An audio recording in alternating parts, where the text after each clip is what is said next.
Okay.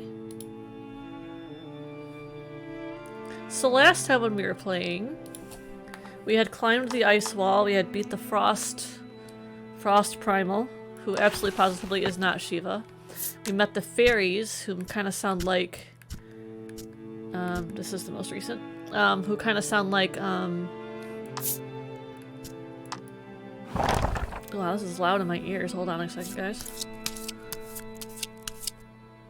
I switched headphones, so these headphones are picking things up a bit. There we go. Let's try that. So we were on the ice wall. We defeated the Frost Primal. We met the fairies. Kind of sounds like we're going to meet the Fairy Queen at some point, which also makes you think that there's more to this game yet. So we'll see. You work your way deeper and deeper into the end wall, until it seems you can go no further. Polka suggests you return to the sand skiff, which seems as good an idea as any. Turn directly to the sand skiff, yes. You agree to head back to the sand skiff as quickly as possible.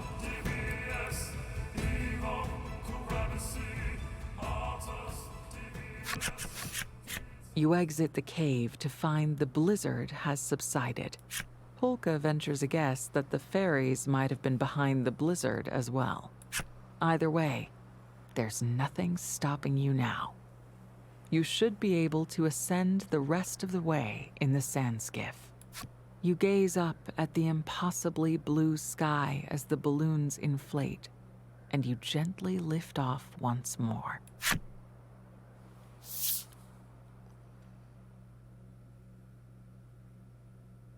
At last, you float over the top. You knew this wall was not the end. Uh-huh.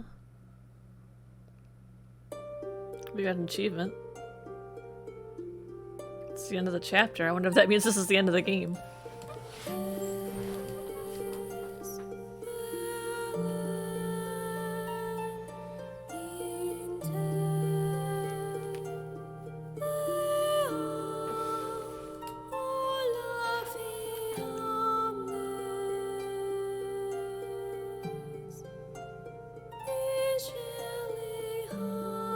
Hey, Al!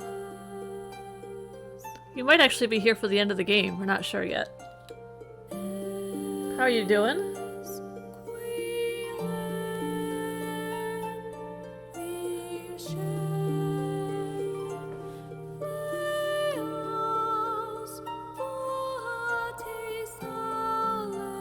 Oh, can't complain.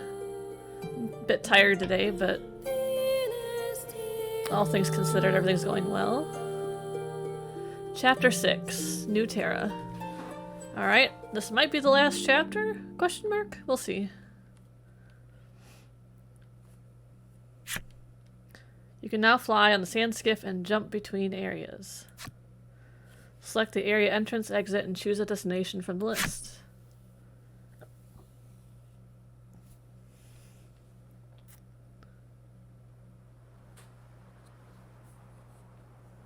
Alright, have fun with those calls, Hal. Having made your way over the end wall, you are faced with a vast forest.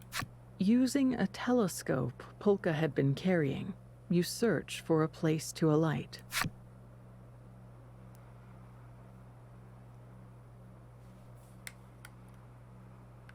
Oh, I thought I was the one doing it. Never mind. From the look of it, there is only one safe place to land.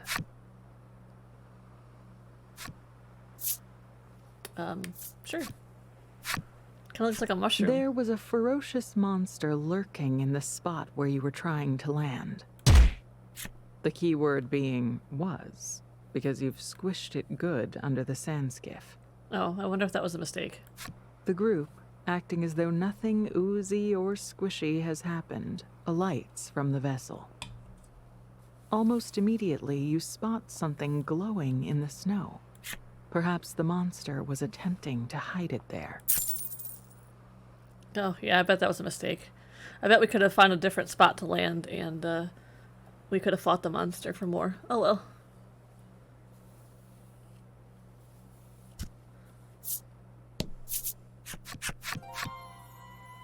Is this Nuterra?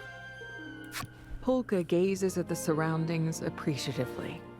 He tells you that he has never seen a land so verdant in all his life. You can't argue with him. Greenery swathes the area all around you. Explore Nuterra.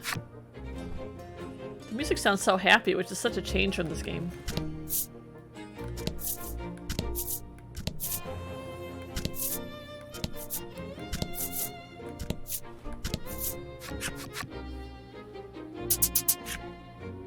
It's freezing out.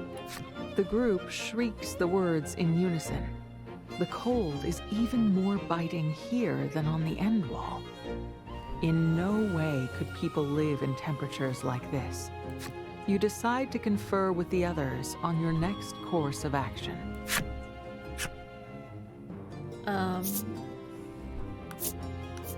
Legol? You ask Legol's opinion on what to do next, but he offers no more than a shrug and a grunt. Okay. Trellis. You ask Trollis's opinion on what to do next. She munches on a piece of fruit. You're not entirely sure where she found it. In fact, she has a whole armful. She hands you one and motions for you to have a bite. That's delicious. The place is bitterly cold, but it is replete with trees and greenery and delicious fruit like this. It seems that Nuterra is as incredible as the rumors said.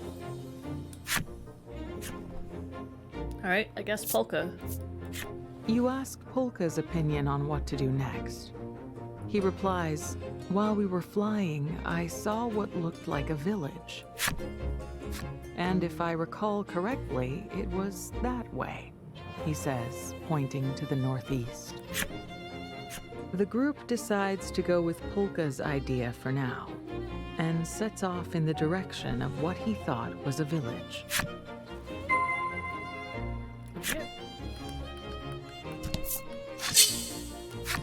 Random encounters, of course.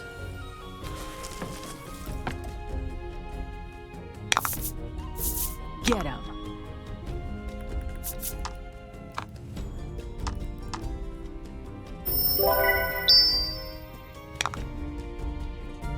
Oh, we got so many gems now.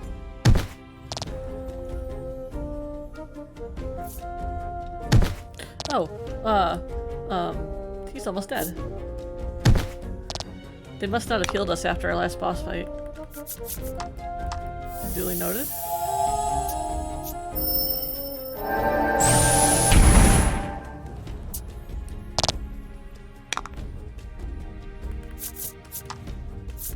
Let's do her.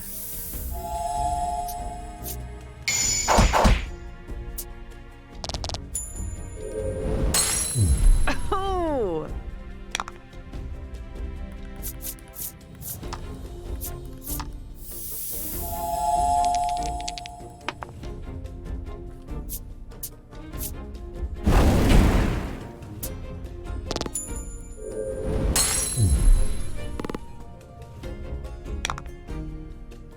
Okay, heal thyself.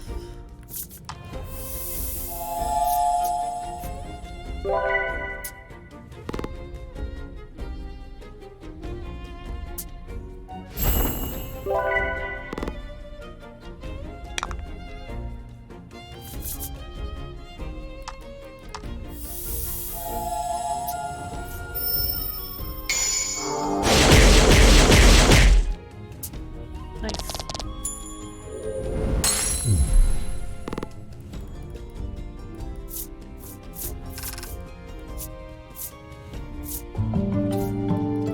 Level ups.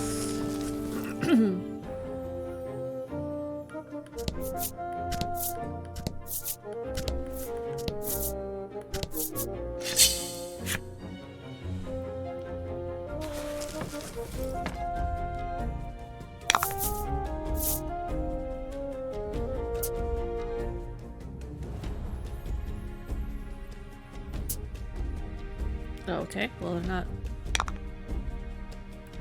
attacking immediately. Let's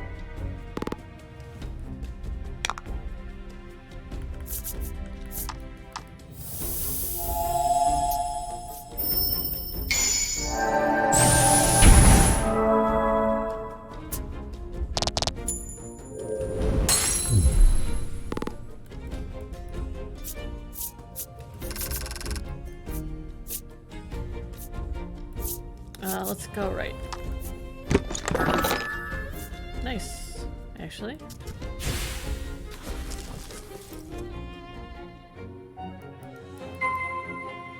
Oops, I want this button actually.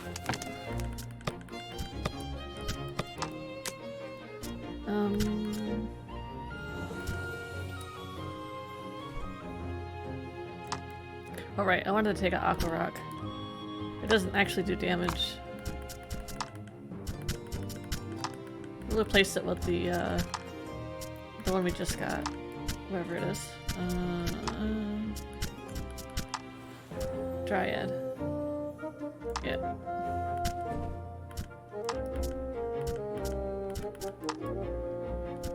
Yep, that looks good.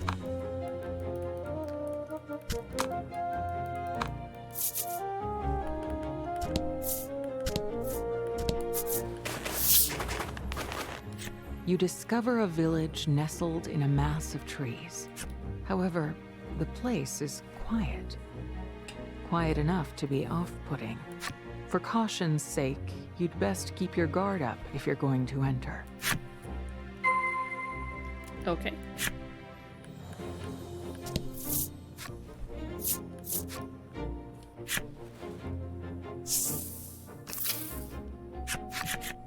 The group enters the village.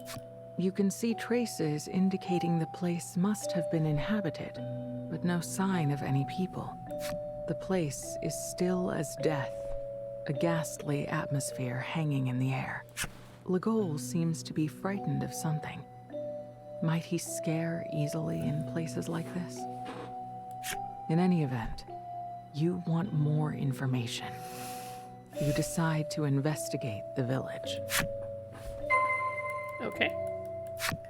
I mean, if Legol's terrified of something, shouldn't we, like, ask him about that? Or would that make too much sense? The walls are riddled with claw marks and bloodstains. Was this place attacked by monsters? Recalling the subterranean village, you cover your mouth and drop your head. Feel sick? Trollus asks, worried about you. With your eyes cast downward, you spot what appears to be a scrap of paper with a drawing on it. Scrap of something.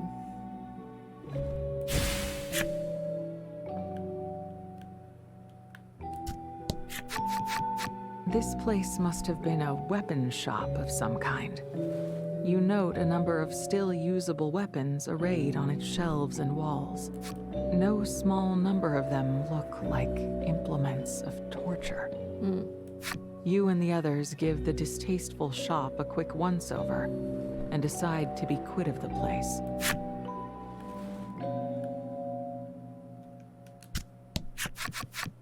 This place looks like it was an inn. With a little tidying up, it should be perfectly usable. Legol is clearly not in favor of the idea. We're not seriously going to sleep here, are we? Polka counters that not only is there nowhere else to sleep, but critically, it won't cost anything to rest here. Free is key. Ringmaster say so. We'll come back.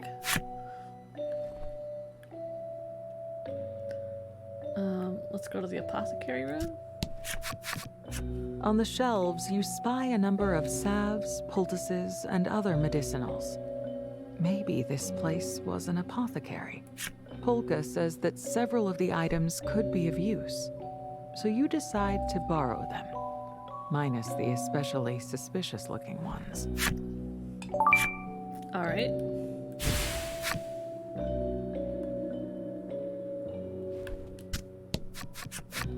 Upon the walls of the sturdy building, there is a single word written in crude lettering. Help. Gazing at the writing, all the color drains from Legol's face, and he looks ready to make a run for it. You reach out a hand to comfort him, but as you do, you spot a scrap of paper at his feet with what looks like a drawing on it. Okay.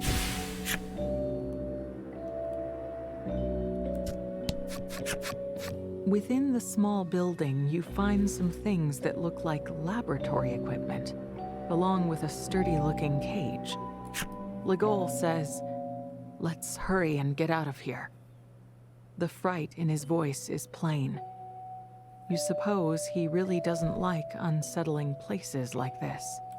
You feel a bit of guilt at the thought, but can't help but find it a little cute to see Legol acting so unlike his usual stoic self. Wow. Being amused at somebody else's fear. As Legol hurries everyone along, Polka inspects the equipment. He manages to locate a scrap of paper with some kind of drawing on it. Okay, are we assembling whatever this is? Having given the village a once-over, you decide to return to the inn ruin for the time being and review what you've learned. Okay. However, you don't have a clear picture of what happened here. Absent any other ideas, you take the scraps of paper you found during your search and lay them out on top of a desk. Wait, hang on. Do these actually fit together? Looking at the images on the scraps, Polka realizes that they must have originally formed a single page. Put together the scraps of paper in order, starting from the left.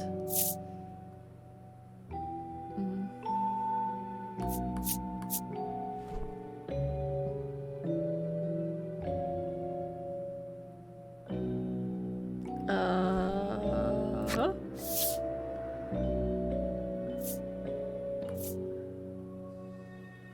Huh? Huh? Okay, good. Wasn't quite sure about With that. the scraps assembled properly, they form what appears to be a map. Okay. Looking closely, you spot a flower drawn in one particular location. Something about it calls to mind a childhood memory for Polka. You did such a good job, Polka. You're going to be just like Mommy and Daddy someday. Polka stands dazed and unmoving. You ask if anything is wrong, but he replies, "No, nothing at all." So... Whoa, that terrified Breaking me. the reverie, a something black as midnight assails the party. So am I to believe You that reach for your Polka weapon, ready to fend off a monster. But when you take a look, either came from here or her parents came from here? That doesn't look like a monster. What is that? Legol's upbraiding brings you back to the moment, and you grip your weapon tight, ready to fight.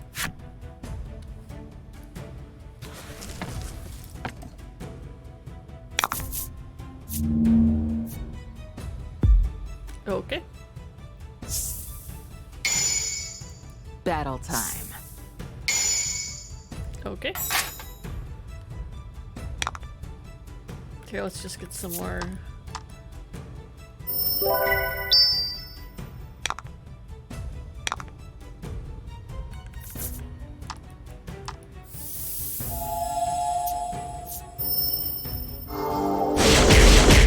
Oof.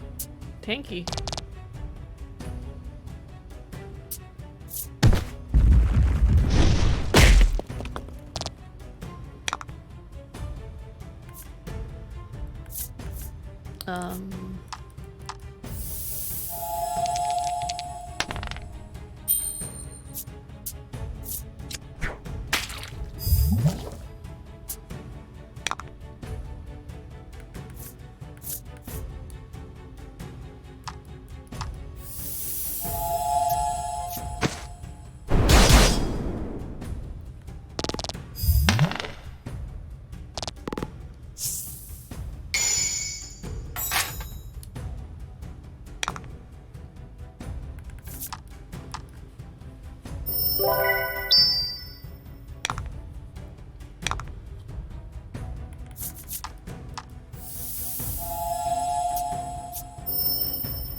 Sometimes you get lucky. Haha.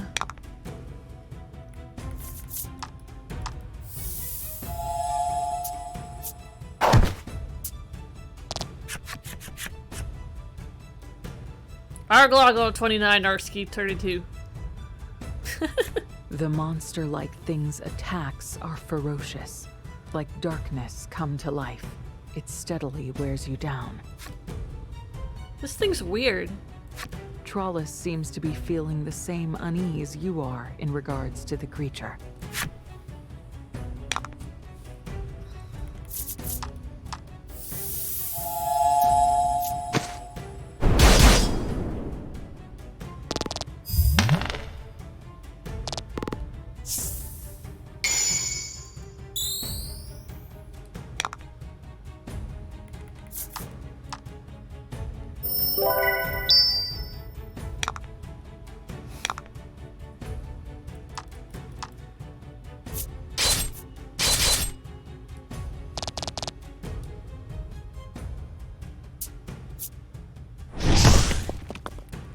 It's not very accurate either.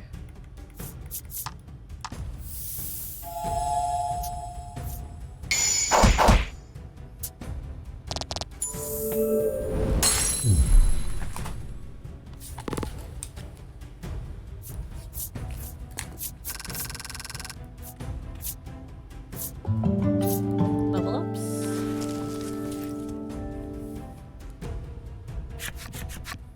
You've managed to defeat the creature and hold a card aloft to seal it. It doesn't seem to work, though. Maybe this really isn't a monster after all. A little troublesome having to deal with all these unknown foes, isn't it? Exclaims Polka. The four of you decide to run for it. But when you turn, you find Steelboro soldiers blocking your path, trapping you. Do these people never quit? Perhaps they're in pursuit of those responsible for killing everyone in the Senate. Legol clicks his tongue. Who will you try to fight through? Like, we'll go with the Steelboro soldiers. The group decides that it would be better to take on the soldiers than to challenge the black creatures. However,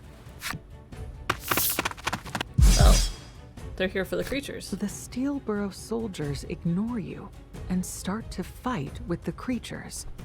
The thought of just running for it crosses your mind, but the soldiers are still people. You can't just leave them to die. Regroup and join the soldiers from Steelboro. Alright. Take a second. Because I think Polka at the very least needs some...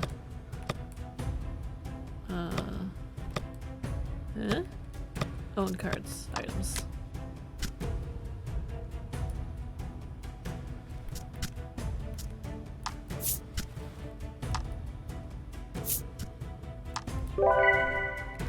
Okay.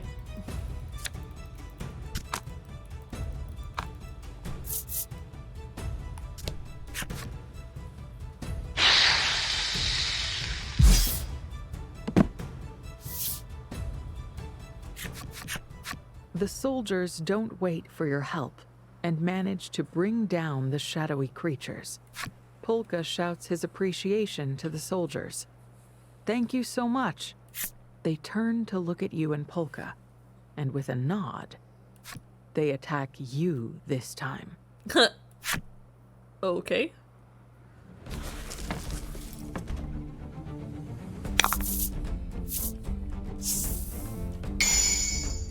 Get him! Not having stem cell mix.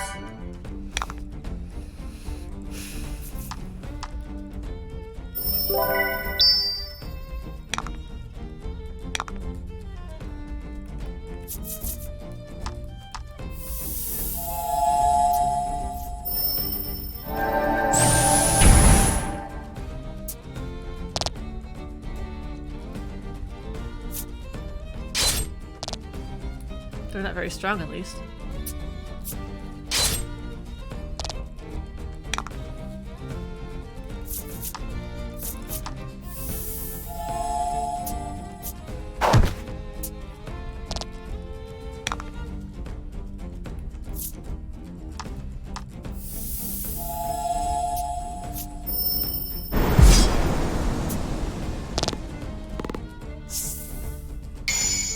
Okay.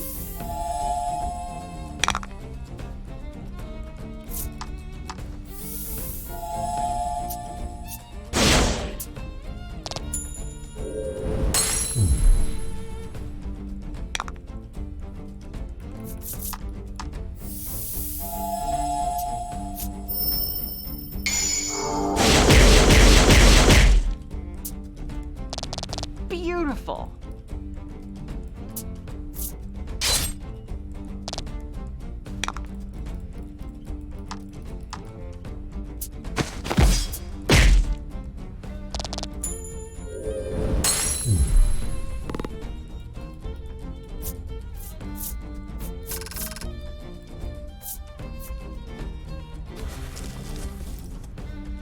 Okay. You manage to defeat the Steelborough soldiers. You question one of them, asking how many of them are pursuing you. Filthy traitors? In the next instant, the soldier is back on its feet and rushing at you.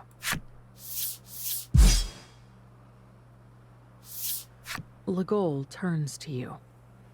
We shouldn't linger here. Abiding his suggestion, you decide to hurry away from the place. Okay. Leave the silent village. So it's like Silent Hill, but Silent Village. This way.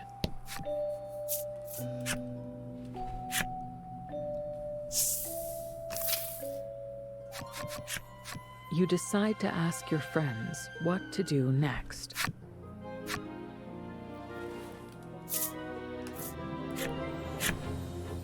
Nuterra's dangerous, Legol says.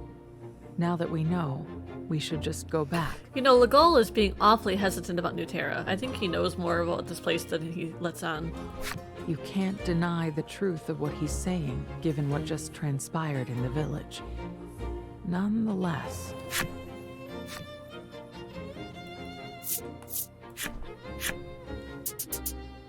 Trollis waves her hands about vigorously. Still good to go. And with that, she indicates that she'll follow you.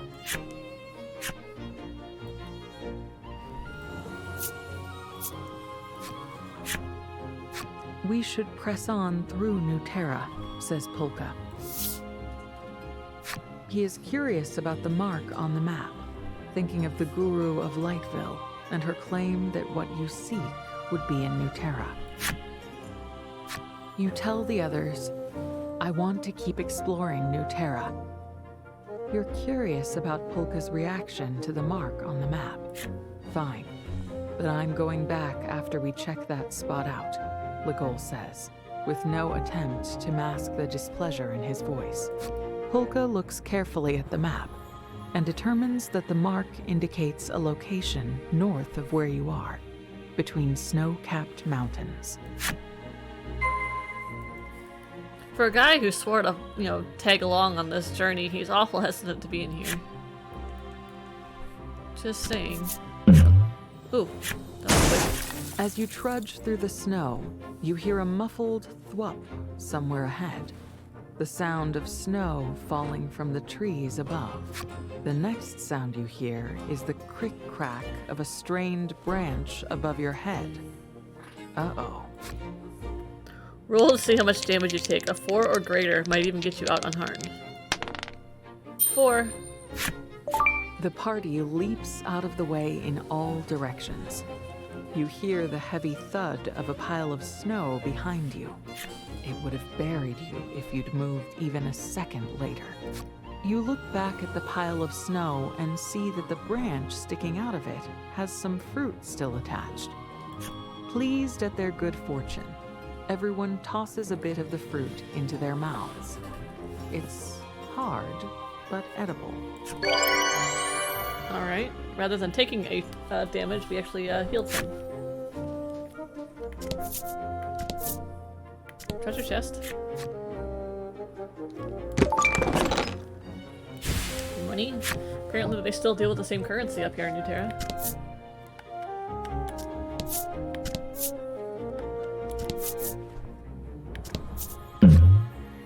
So many events. The party happens upon a half-buried treasure chest. You dig it out, only to find it's locked. Polka boasts of his lock-picking skills. You take one look at it and announce that you could do it. Probably. You have no basis for this claim. You ask Legol if he could open it. He scrunches his face. Lock-picking isn't my strong suit, he replies. Trollis, brimming with confidence, announces she can pick lock good. This is the first you've heard of her lock-picking prowess. I'm gonna go with Trollis. Feeling uneasy about your own abilities, you let Trollis take the lead. She smiles, nods, and gives the chest a swift kick.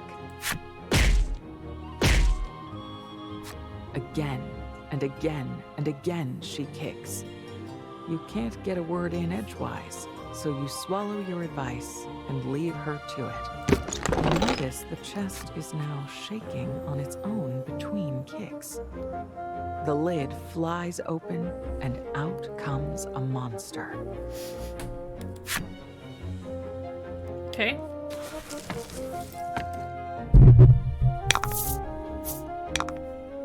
I mean, not all that strong.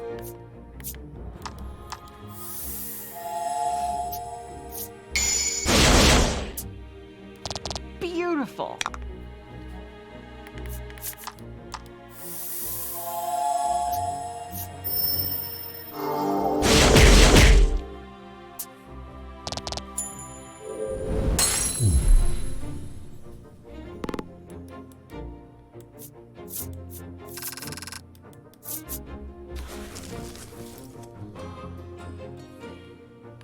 Mouth agape, you ask if Trollis knew there was a monster inside. Yep, she chirps, her smile impossibly wide. You really wish she'd said that sooner, but decide not to voice the complaint. Okay.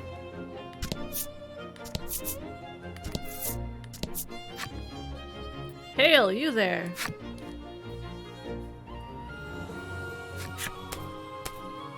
How did you get up here? Turn to find the source of the voice. And who should you find but the wandering merchant waving animatedly at you? How did he get here, though? Did he climb the end wall? You're floored by his hustle, but pull yourself together enough to offer a tiny wave in reply.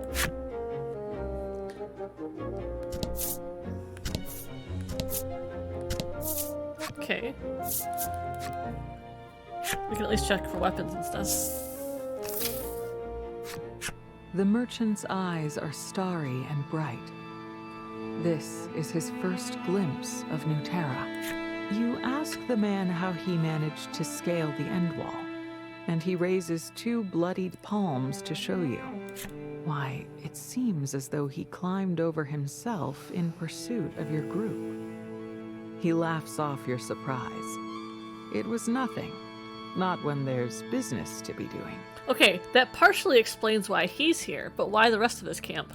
You recoil a bit, but are nonetheless glad to have the chance to do some shopping.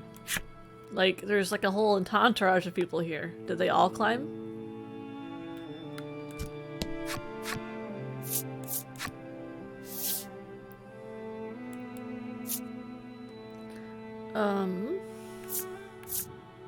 We got some upgrades. Probably should invest in that.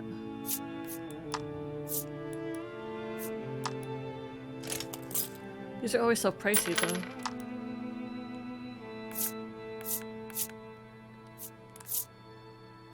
Oh, but only for her?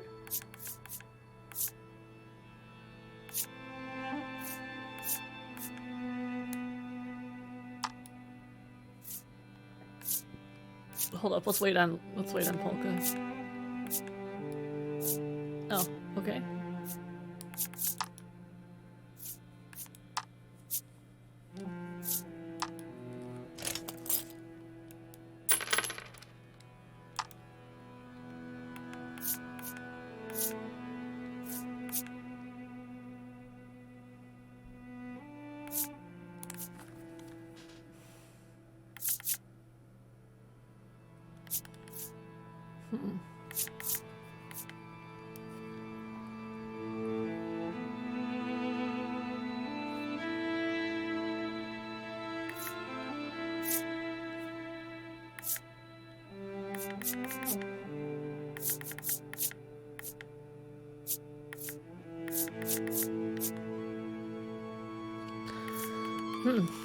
Okay, there's a lot here.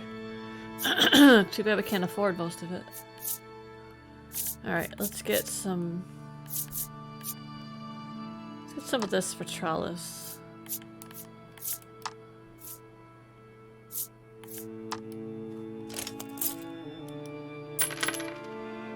And then...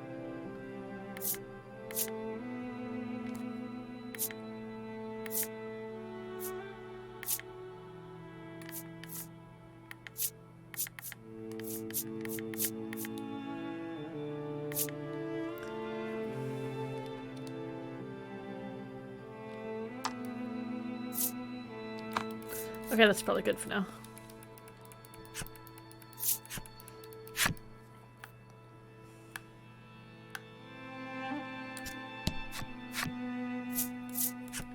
Any good pets? Sold out, sold out, sold out.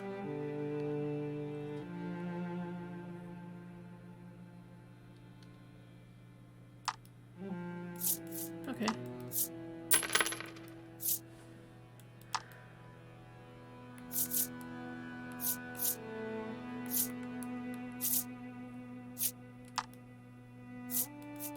I'm just buying these ones to kind of round out my deck here.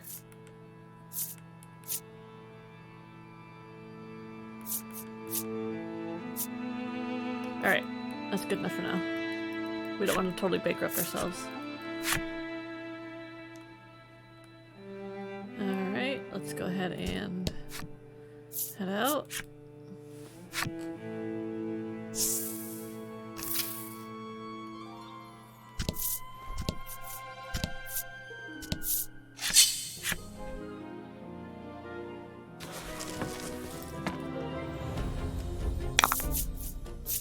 Battle time.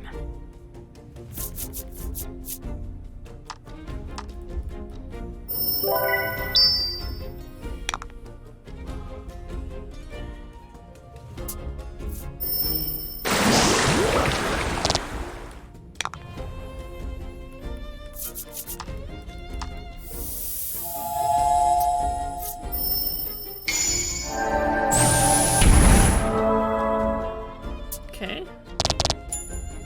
Easy peasy.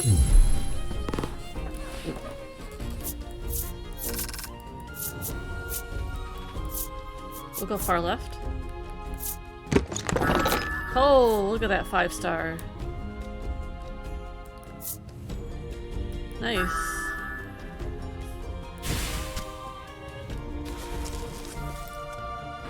And I got an achievement for that.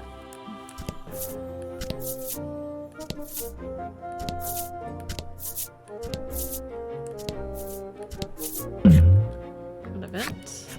As you forge on through the snow, you come across a tattered doll covered in deep gashes. Gashes that could only be made by monster claws. The doll appears to be covered in dark red blood. You don't want to think about the fate that befell its owner. The smell of all that blood is going to attract more monsters, the rest of the party warns. Find the owner. Someone must be missing it, you insist, and place the bloody doll into your pack. I mean, it's not like we're not already encountering monsters here.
Sometimes you get lucky.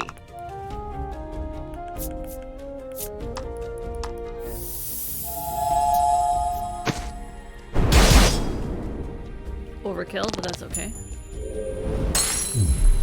I expected nothing less. Center.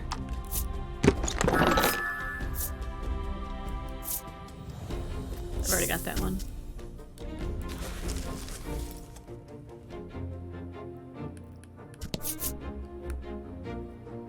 Okay, let's go down here first, I suppose.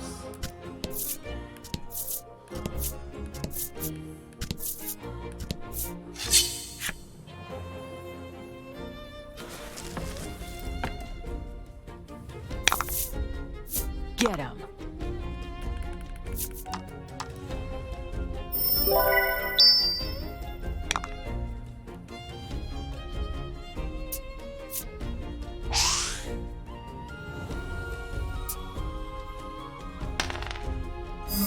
Oops. Oh, it didn't hurt hardly at all.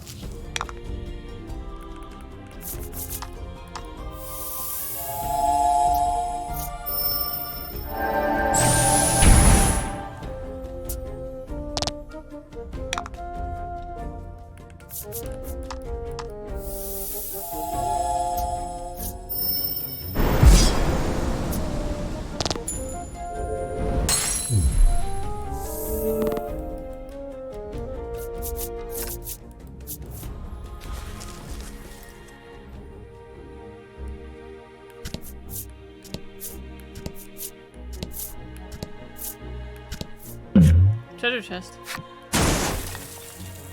More falling snow. We just did this. Oh, well. Look out, Legol shouts as he pushes you out of the way.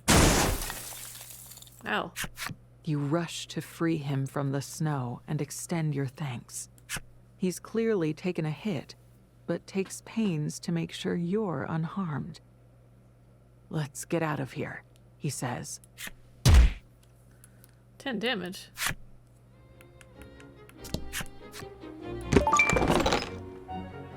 Okay. Let's go back up here now.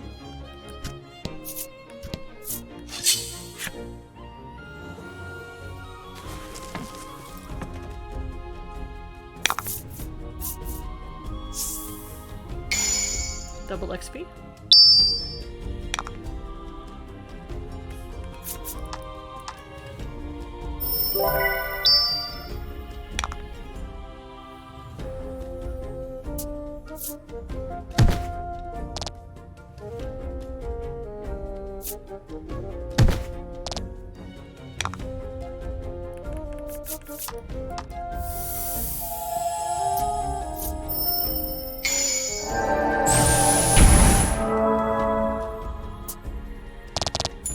Easy peasy.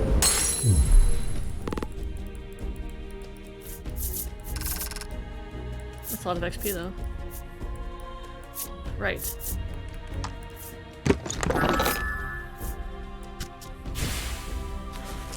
I don't think it's better than the one we've got currently.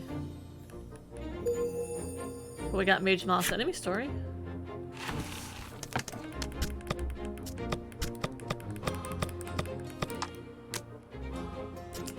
Let's see, Mage Moss.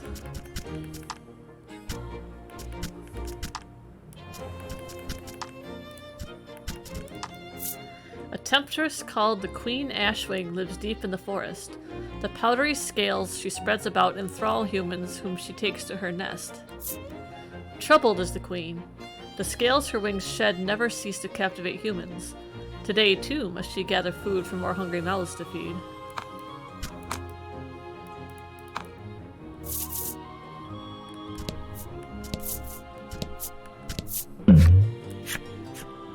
Blood smell.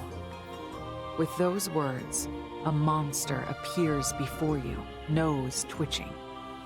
There'll be no getting out of this fight. Okay, but that frog is kind of cute. So are they.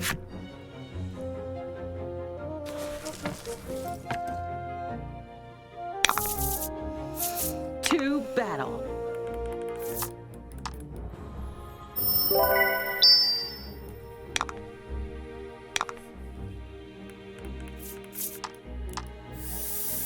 Oh, I wanted the other one. Whoopsies. I wanted the all attack, not the single attack. Whoopsies. Well, here. Oof.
Okay. Let's go center. Okay.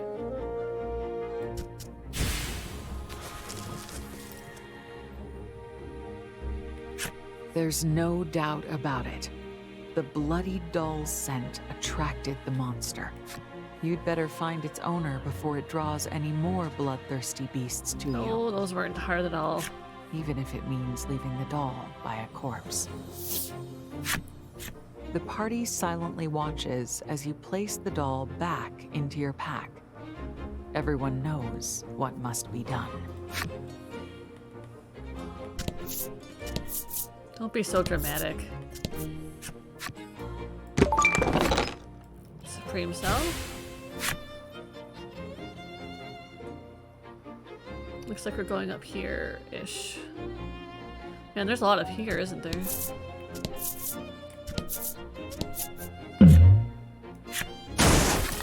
More falling snow. Damn it. So Legal takes the brunt of it every time.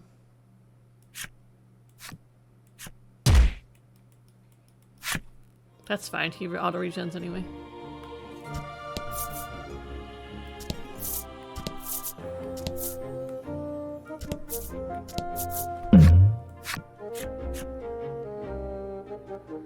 A bizarre rock appeared. It seems primed to explode. A 1. Treasure rock. Medium gold nugget. Alright.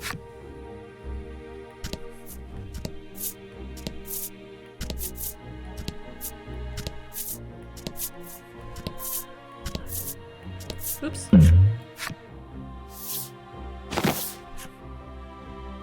That's another half-buried treasure. So, we had Trollis open it last time. Let's try Polka. Polka the Boastful tries his hand at picking the lock.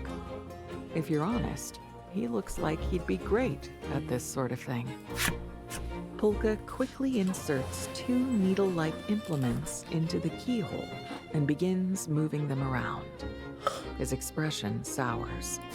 It's a rather complex lock, he says. It won't be easy to open.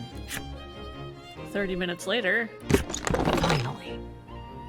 Polka wipes the sweat from his palms and begins explaining in painstaking detail how complicated it was and how good he is at this, and...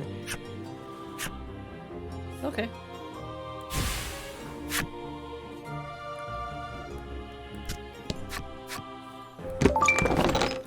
Money.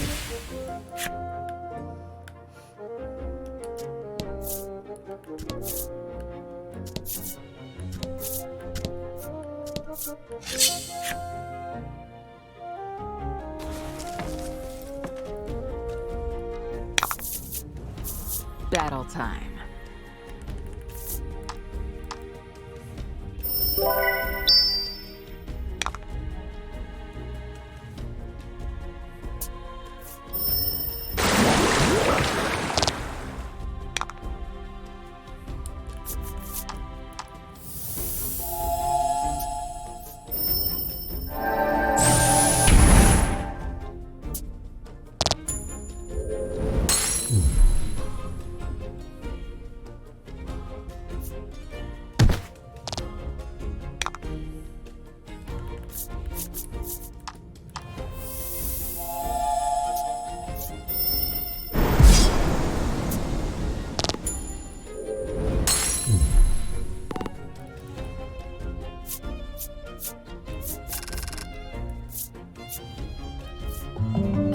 Level ups. Treasure. Okay.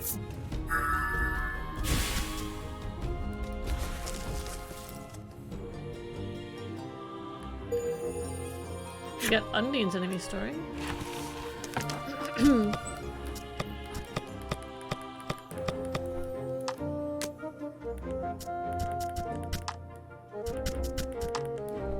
Undine. These sweet, gentle creatures are infamous for falling in love with human men and giving themselves over to them out of a sense of love deeper and more profound than any lake. In return for their devotion, they expect absolute fidelity. Any man caught being unfaithful is swiftly pulled to the lake bed, where his corpse may be doted on for all time. So that kind of makes me wonder if you're just not unfaithful, if, you know, she'll just keep loving you forever. According to Polka, the place that the map marker indicates should be around here. Okay. You can detect the telltale signs of life nearby. Could there be a village? It may be worth a visit. You notice telltale signs of monsters, too.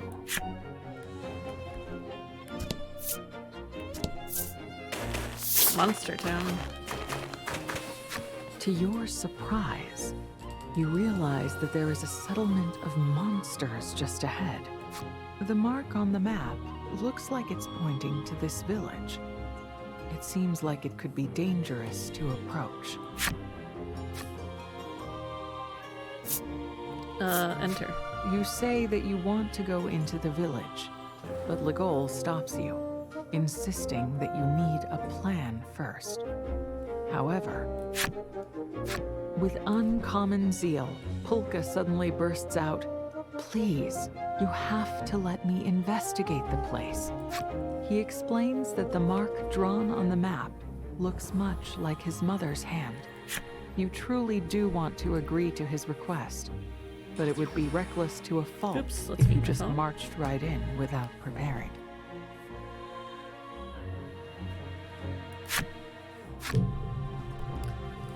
Is there anything you might be able to use? Oh, we can shapeshift, right? The fairies you encountered on the end wall were masquerading as Polka and Trollus. So wouldn't that mean you could use this powder to disguise yourselves? You suggest to the others that you use the fairy dust to disguise yourselves as monsters. Though reluctant to assume such a form, you're left with little other recourse.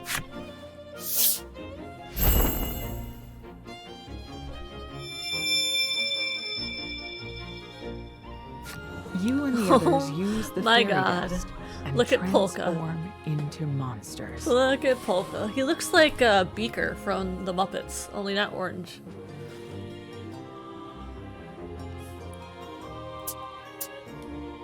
Trollus seems somehow pleased with her newfound fuzziness. Certainly more pleased than Legol, who is rather less than happy about his new monster form. At any rate, The transformation has afforded you the opportunity to safely infiltrate the village, and you set off to do so. So how come I don't really look like a monster? It gave me, like, beast ears, but that's about it.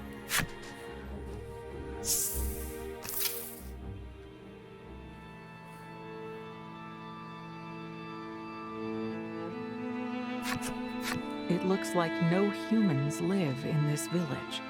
Instead, the monsters seem to have a thriving culture of their own. You can't hide your surprise that they live just like humans, and your mouth drops open. Polka whispers into your ear, "Let's hurry and look around this place before they find out what we really are." Investigate Monster Town carefully.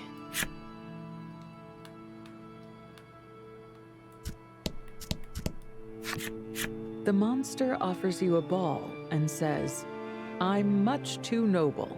Couldn't possibly play with something like this. Throw me something more valuable," the monster says, tail wagging back and forth out of a desire to play.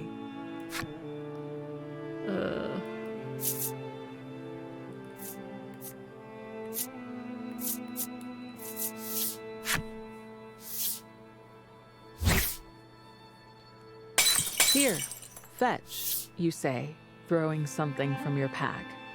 The monster zips after it, tongue lolling with delight.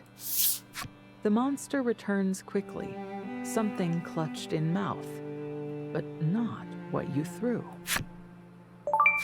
I mean, I'll take it.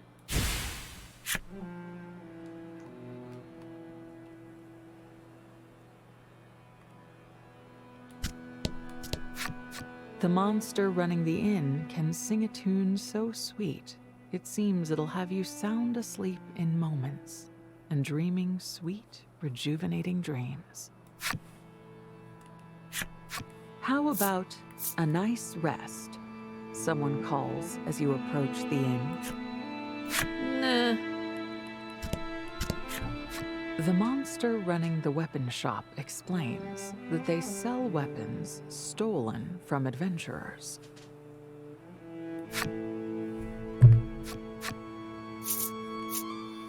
Alright, let's see what we can get here.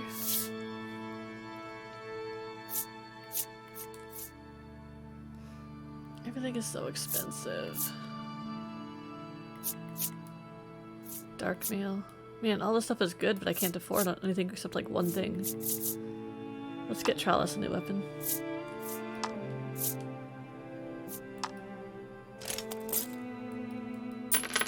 Alright.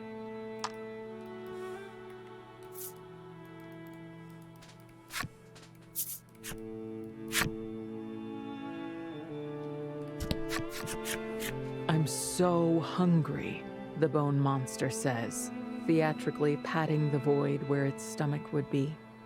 It keeps stealing glances over at you.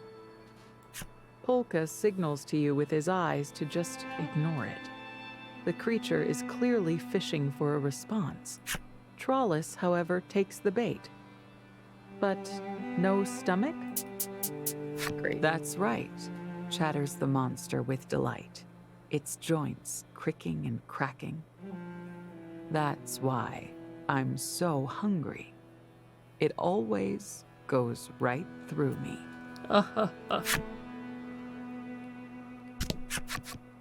After you enter the dimly lit shop, you notice its monster owner sighing. You ask if something is wrong, and it explains that it doesn't have enough dishes to feed the pets in the shop. After taking a good look at you, the owner asks, "Would you be willing to get a plate from the nearby village?"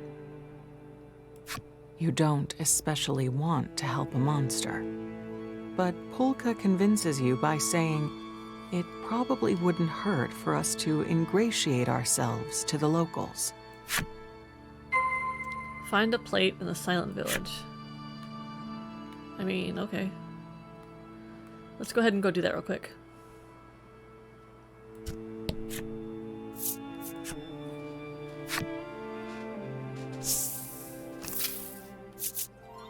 You leave the village and quickly undo the transformation. You don't find it terribly enjoyable to remain in monster form. Okay, so let's go back to the Silent Village really quick.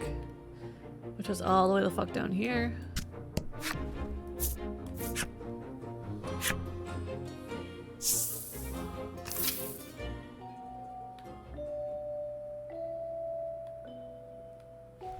Okay. As you scan the ruins, your eyes land on a drawing the doll. of a young girl and her doll. You pick it up from the floor. The doll looks rather familiar. Your eyes go wide. You tear open your pack and take out the bloodied doll. It must have belonged to the little girl who lived here. The next instant, your companions call your name and point to the floor where you picked up the drawing. You look back down at the floor and notice a plank that doesn't quite look like the others. You pry the plank loose, revealing a treasure chest hidden beneath the floor. Inside is a piece of equipment in almost pristine condition. You take Whoa. the equipment from the chest and place the bloodied doll inside. "I will avenge you," you whisper. Okay. That even got me an achievement.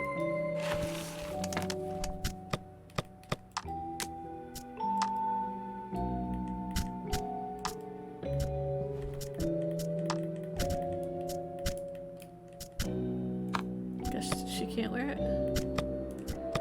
No, I want to wear equipment, but not her. How do I set up equipment?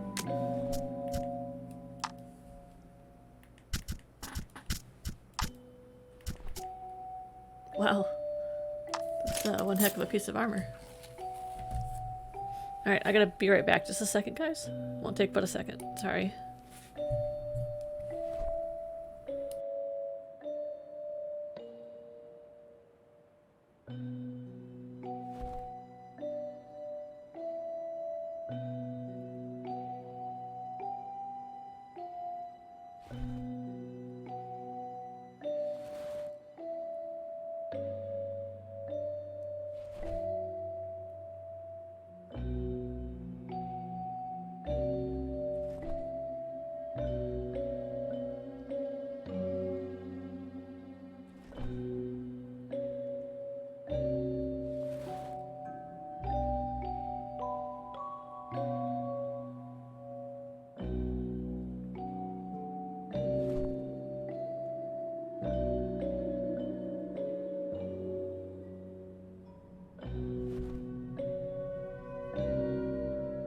Okay, back. Sorry about that.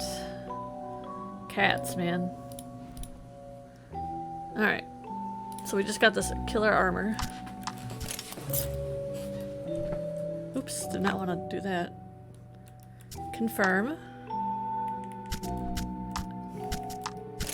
Okay, back up.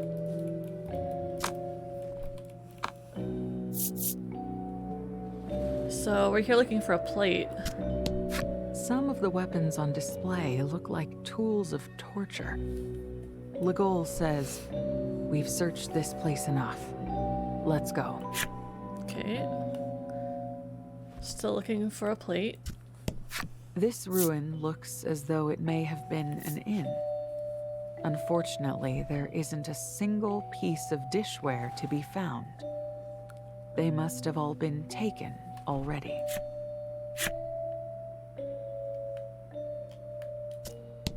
There is some laboratory equipment in the building, along with a cage. Legol says, "We've looked around here enough. Come on." There are several salves, poultices, and other medicinals on the shelves. Legol said there is a single word written in crude lettering on the wall. Help. Highly unsettling though it may be, you carefully search the area and find a plate on the floor. Okay.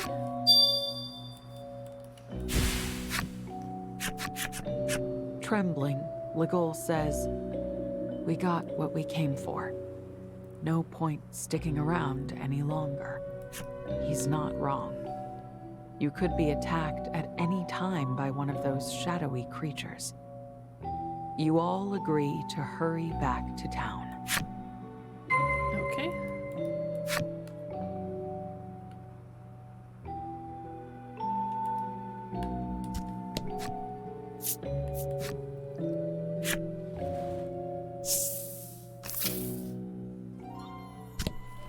Whoops. I want to go up here.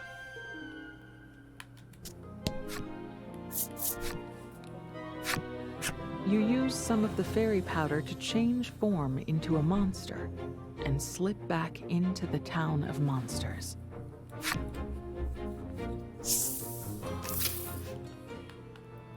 All right. That was at the pet shop. The monster accepts the plate from you and immediately sets about preparing food for the pets. You hear the shuffling of feet on the floor as the hungry pets answer the owner's call.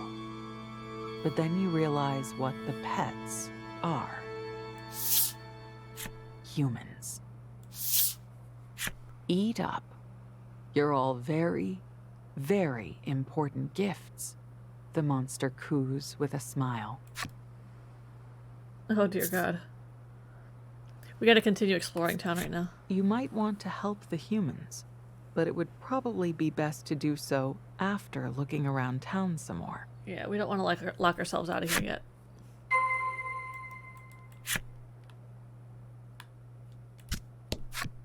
All the goods on offer have been stolen from one adventurer or another. The shopkeep impresses upon you just how useful they'll be. Someday, the monster says, trembling all over. I don't think we need anything here.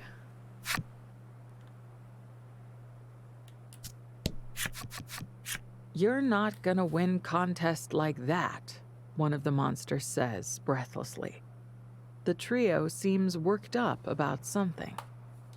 When you ask what kind of contest it is, the monsters leap around and reply, "Jumping contest."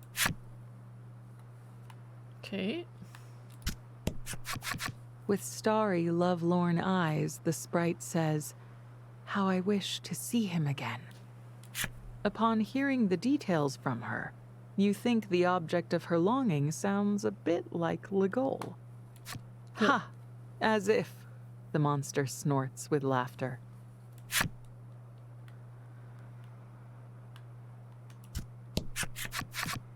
The doors of the magnificent mansion open, and a delightfully fluffy monster comes out. The monster says, "Spend all the time you want. Our village is yours." It looks as though this is the local mayor. The mayor looks at Polka in surprise, and then narrows his eyes. He explains that Polka reminds him a lot of a friend of his from long ago. Hoping to win the mayor over, Polka rattles off a lie. Yes, I'm his descendant." The mayor is apparently the credulous sort, and is convinced. Oh, good. He offers a memento of his old friend. Okay. Let's go see if that's better than what we got.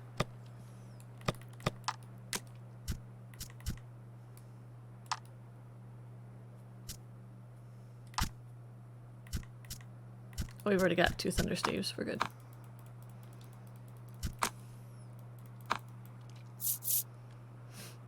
Okay. I guess now is when we have to go save the humans then. We'll check out the game monster parlor. cackles ominously. "I may have shed my earthly shell, but I haven't lost my love of games." This is the game parlor. A monster calls out. Want to play cards? Not currently. Alright, let's go save the humans. Oops, that's not the right one. This is where the humans are. There are humans locked in the cages. You can't turn a blind eye to this. This is barbaric. How dare you treat humans Lynx? this way? You scream. Ugh. The monster looks at you in surprise. What you talking about? I'll be right back You again. draw I'm so your sorry. weapon and brandish Cats. it at them. I'll be right back.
Okay, sorry.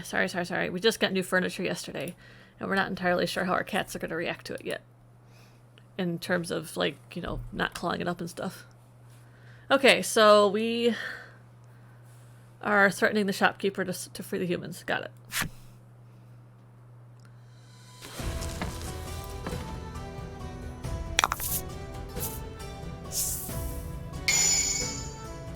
Battle time.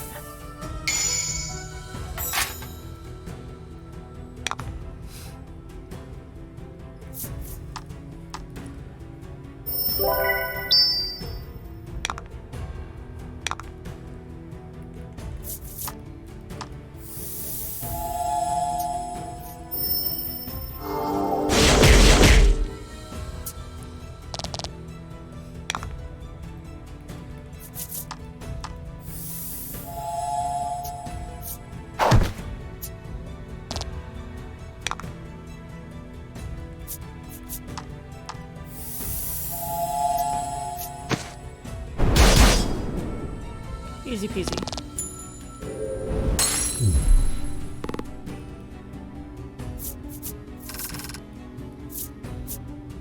That's a gold one.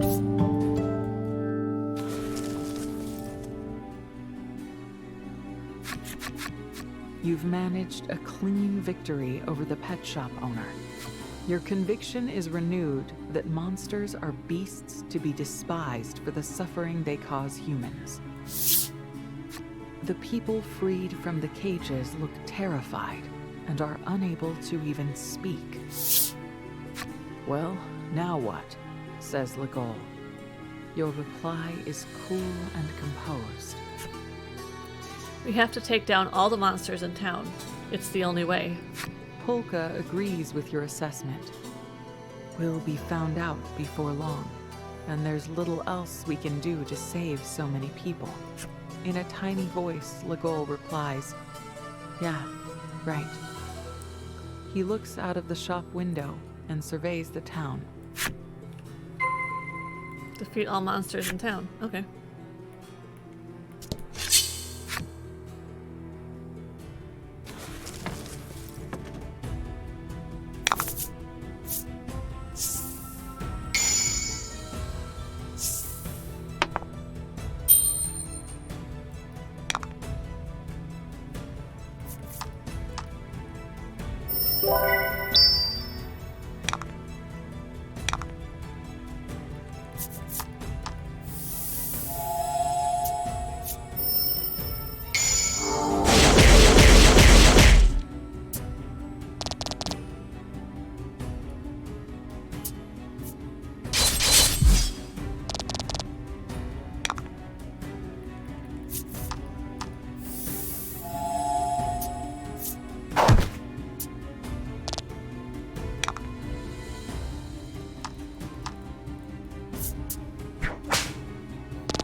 Level ups.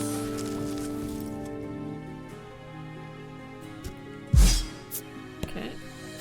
Wish I could have eaten my fill one last time, the monster says, before issuing a particularly dry death rattle.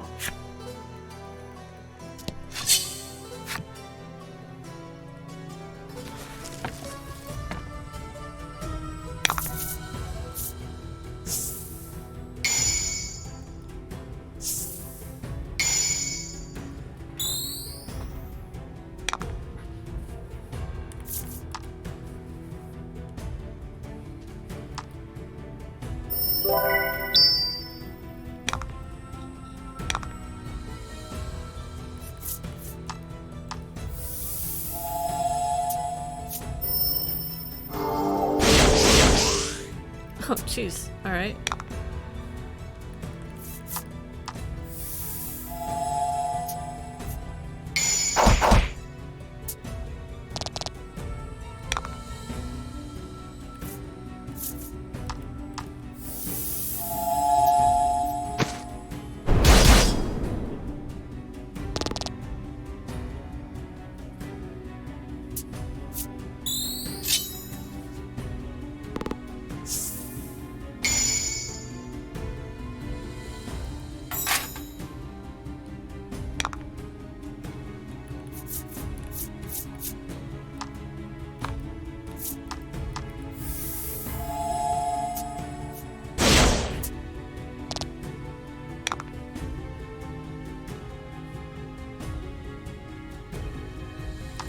Oops.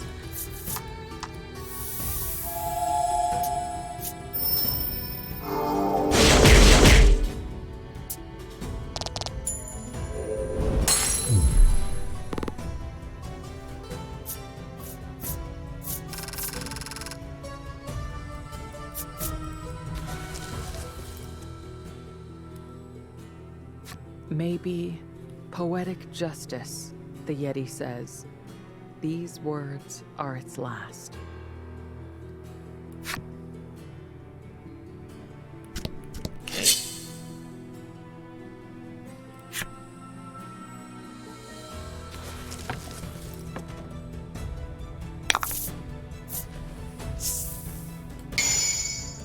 Battle time.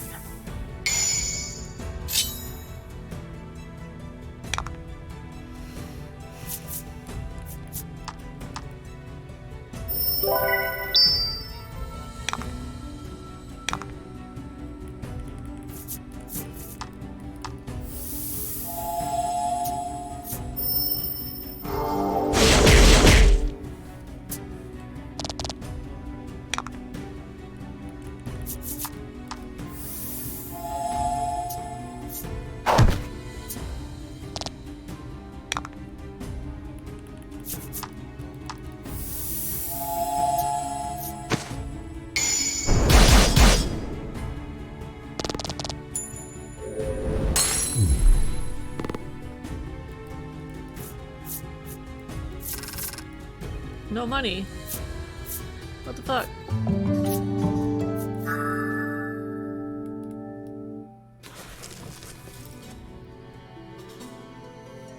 At last, true rest, the monster says, before its eyes close forever.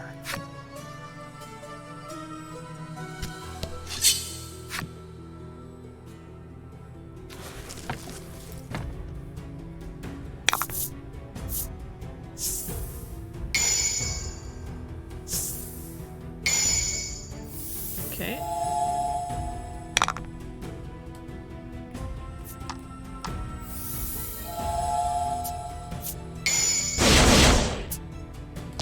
Sometimes you get lucky.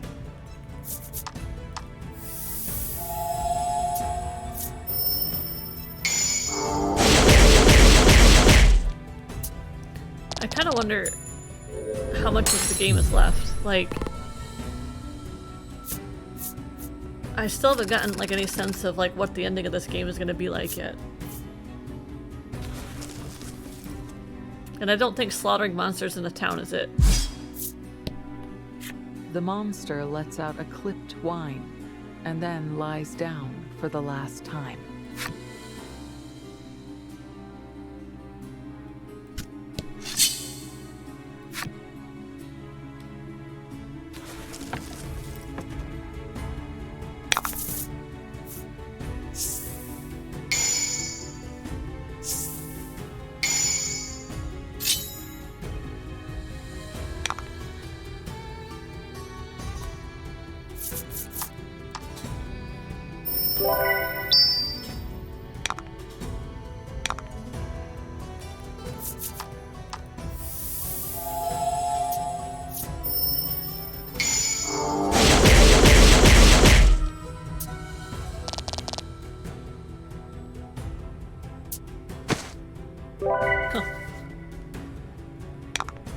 It's funny watching him use items like we do. I wonder if this is turning into a man as the monster type plot.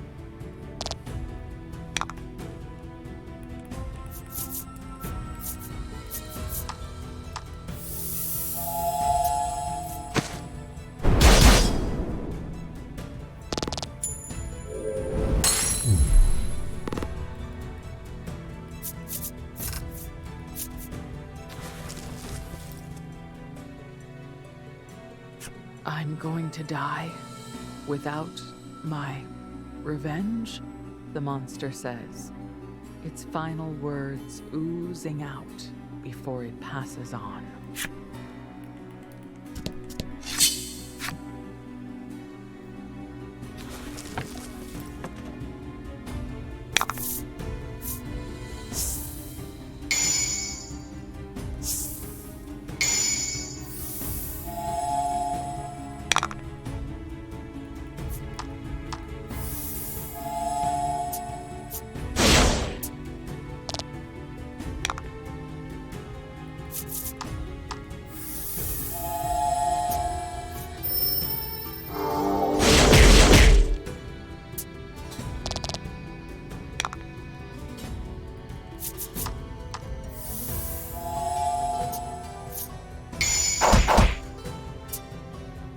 Beautiful.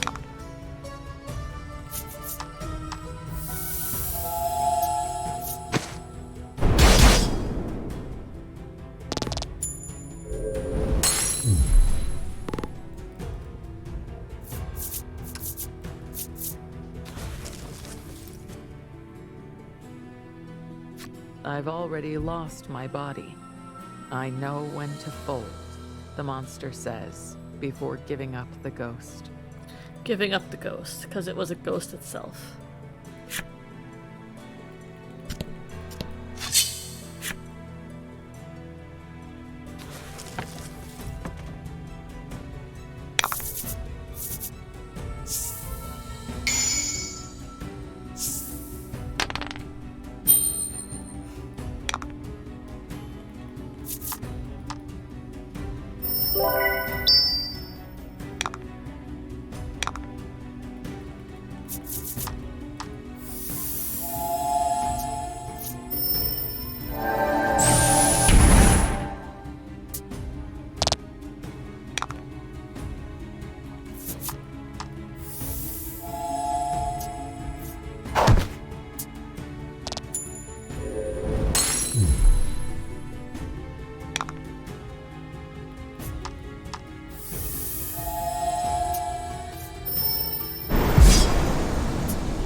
We practiced so much, the monster says.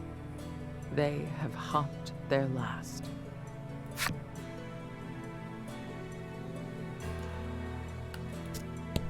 The door to the mayor's residence is locked up tight.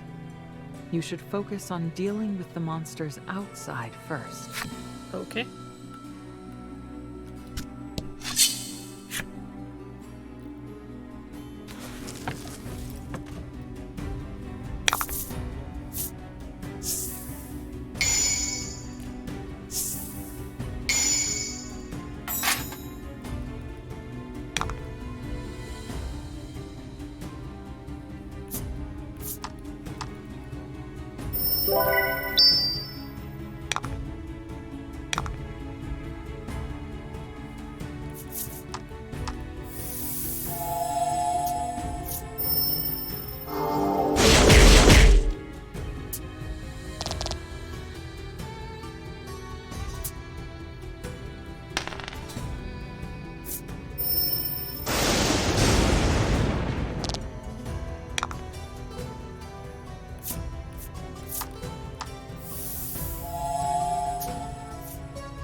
Let's do this.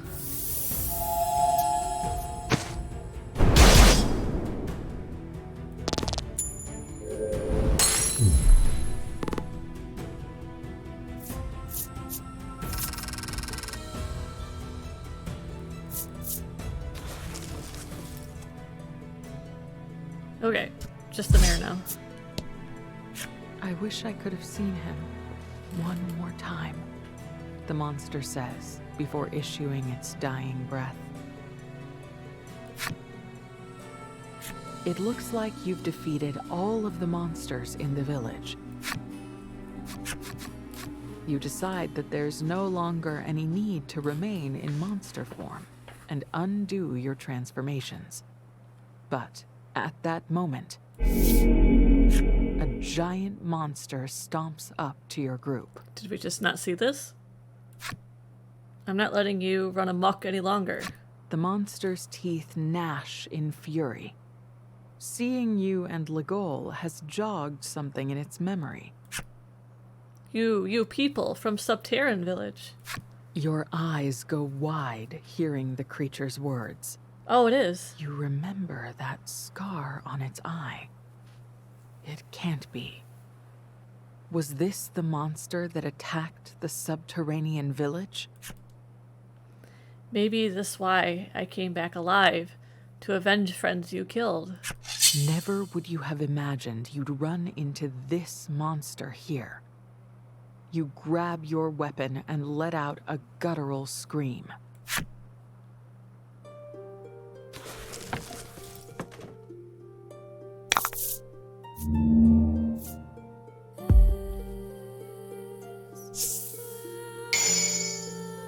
You have a history with this one, but don't lose your cool.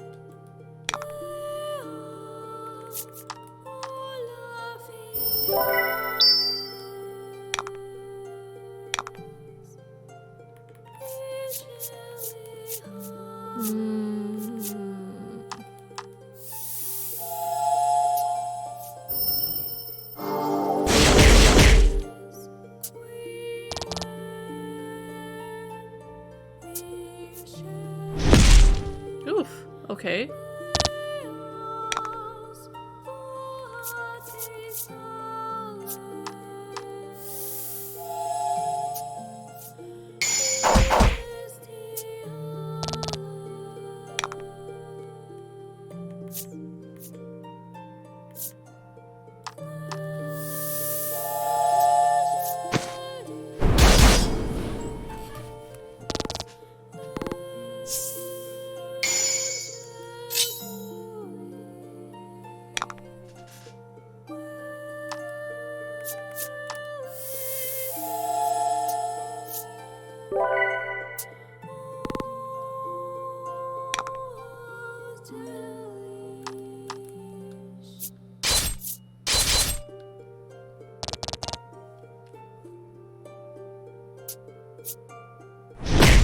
Oof.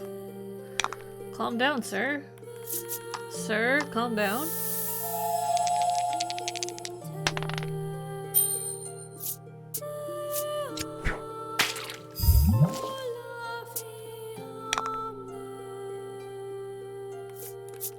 Um...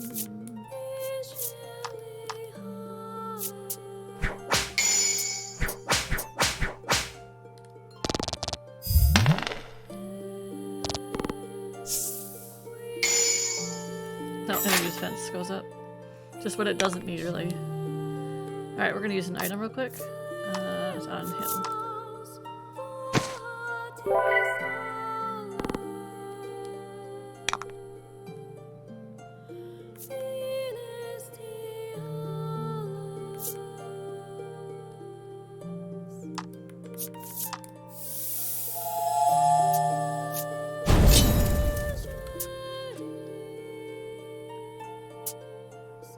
Whoa. Shit.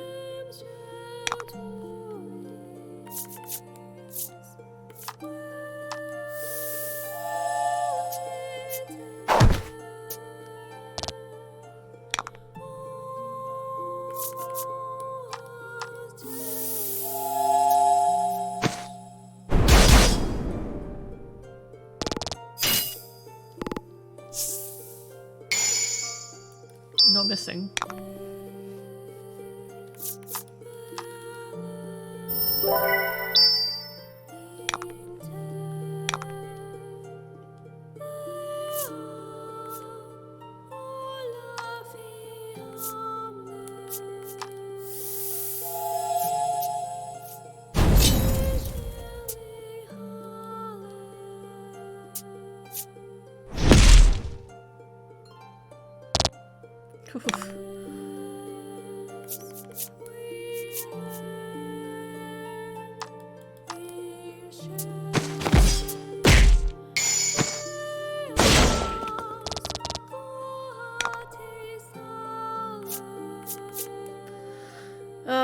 Let's just do regular attacks for now until I get some gems built up.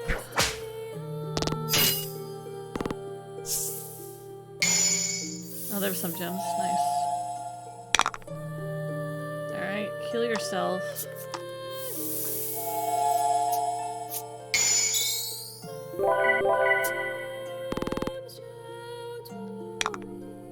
And then you use an item card.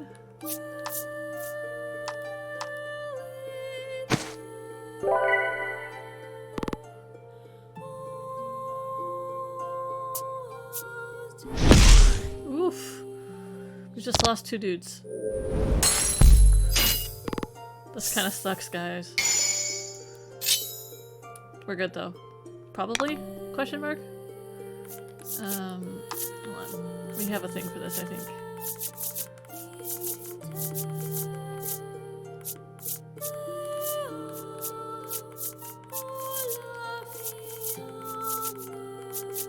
I was kind of hoping for something more than just... I guess I don't have any all revives, but I can do this and wake up Trollis.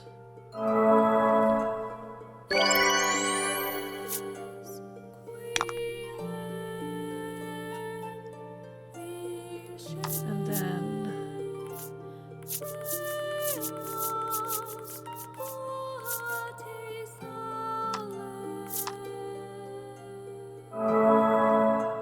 I should have healed her. Oh well.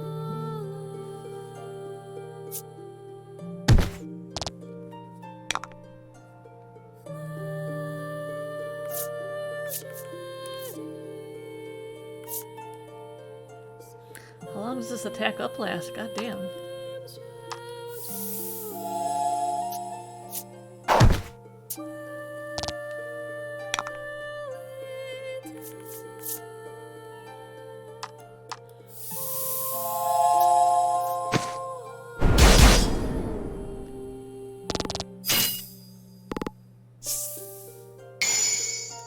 No more attack. Stop giving them attack. Please stop. Dear God, stop.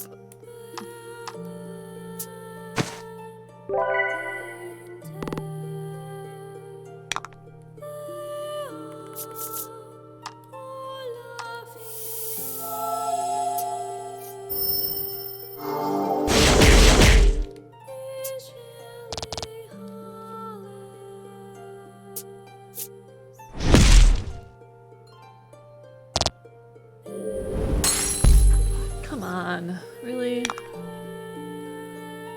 We really need to just push through and hope for the best. Yeah, like that.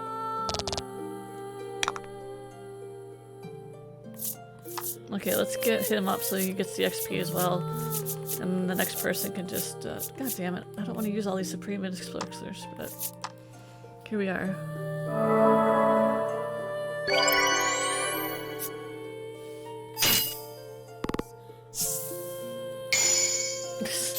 Stop giving them attack. Okay, kill this fucker.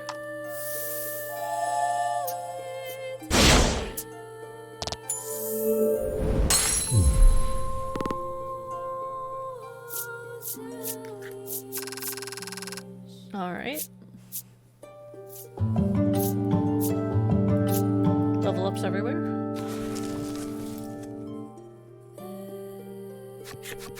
You stand over the fallen monster and raise your sword high.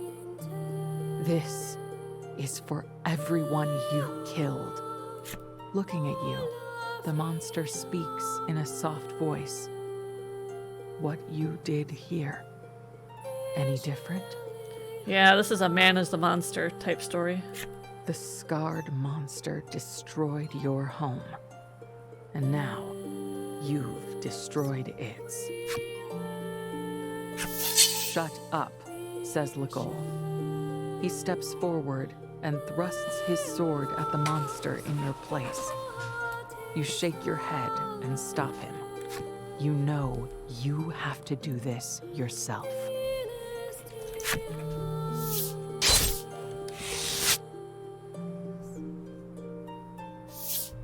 You've had your revenge.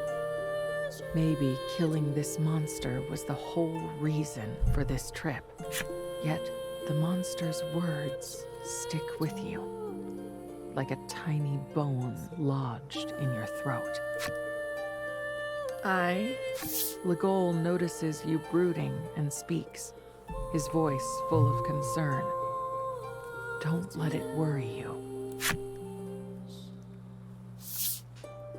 The village mayor comes over, looking at you as though he wishes to speak. You decide to listen to the mayor. The mayor speaks in a quiet voice as he tells you how this town came to be. This town was established to protect the entrance to special ruins, but the long years fulfilling that role are over. After finishing, the mayor hands you a key to his residence.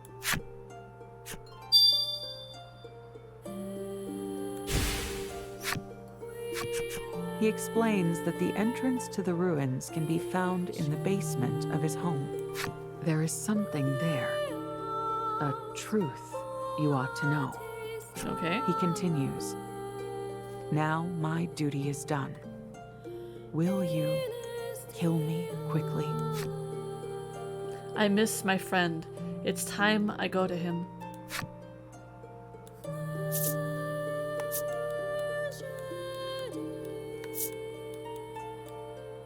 Man, guys, I don't know. I mean, it killed the rest, right? Leave no orphans, that sort of thing?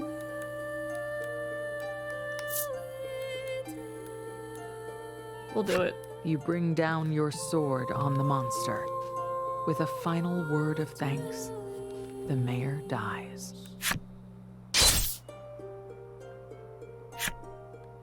You need to go to the mayor's residence and find whatever this truth is that you must know. Okay. You can now select the player cards of the main characters in monster form when playing in multiplayer in the game parlor via the title screen.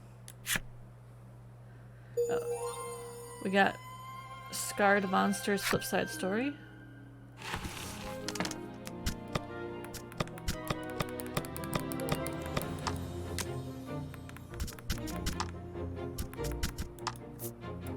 That's a troll.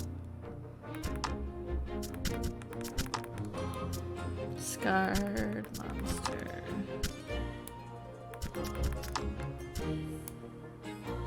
We're still missing a primal too.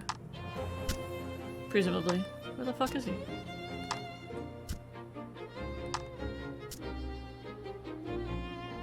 That's a troll. Maybe it's a character?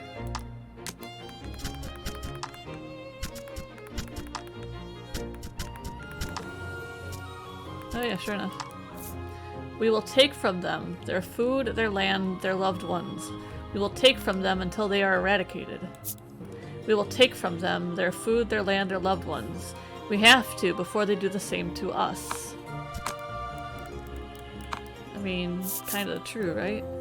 Alright, before we go to the mayor's residence, we're gonna go ahead and go buy some more items, because we used quite a lot in that last fight.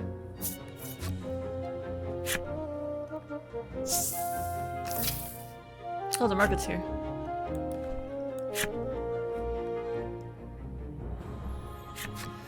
You don't even need to look to know whose voice it is anymore. It's the merchant. You answer his vivacious waving with a little wave of your own.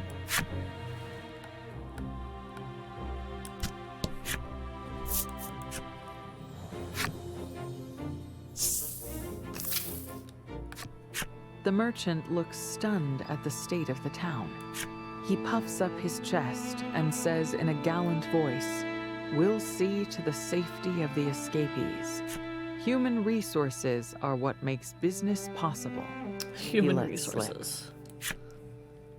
With this many hands, my inventory will be... The merchant brushes aside his drool and flashes you a business-ready smile that says, "I'll be here for a while, so be sure to do lots of shopping." Okay. Item shop is... don't recall who? Her? "I just want to go home and these see are the my people we rescued. grandpa," the boy murmurs. Do we have anything to sell? I don't think so.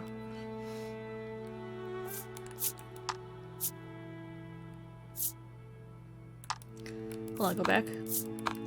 I think we have some duplicate equipment we could probably sell. Like a second thunder staff, for instance.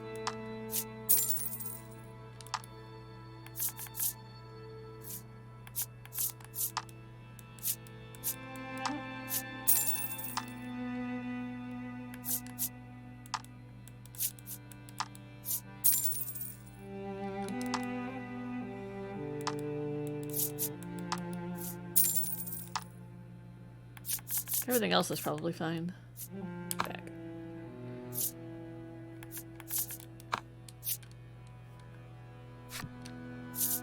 Now we want to buy.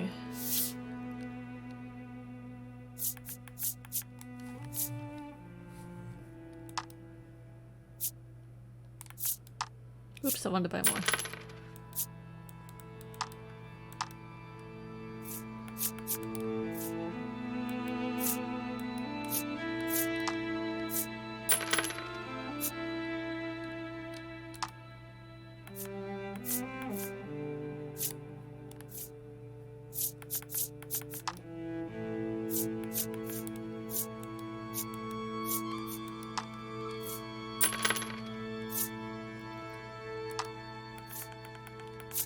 Then we need some spear elixirs.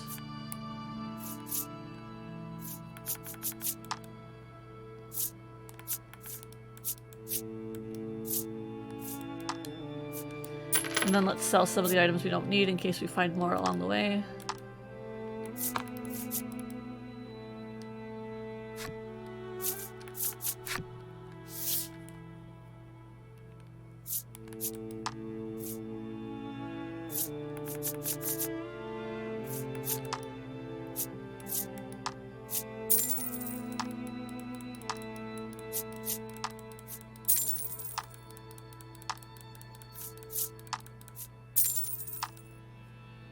You might need defrosters.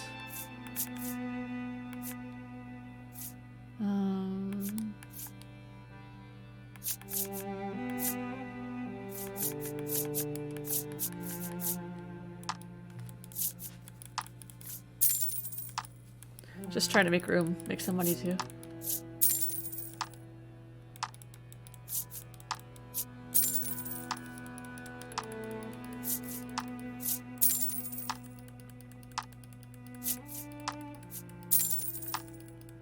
We'll sell 2 more and call it good. Alright. Back, back, back, back, back.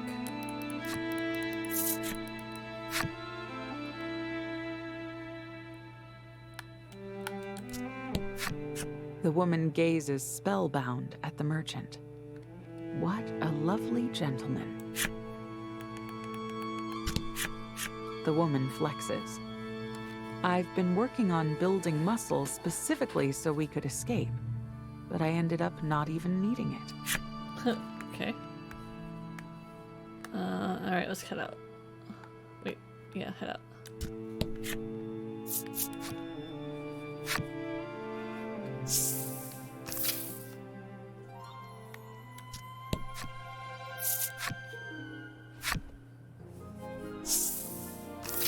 Alright, to the mayor's village, or house, ruins, whatever. Alright, come on, break it down. You unlock the door of the manor with the mayor's key and enter. A quick search turns up a staircase leading to the basement the mayor mentioned. Trollis points down and asks, "Truth down there?" Pulka mutters, "What could it be we ought to know?" Legol's eyes are fixed ahead. He does not say anything. Legol knows. You swallow hard, and then gingerly take the first step down the stairs to the basement. Alright.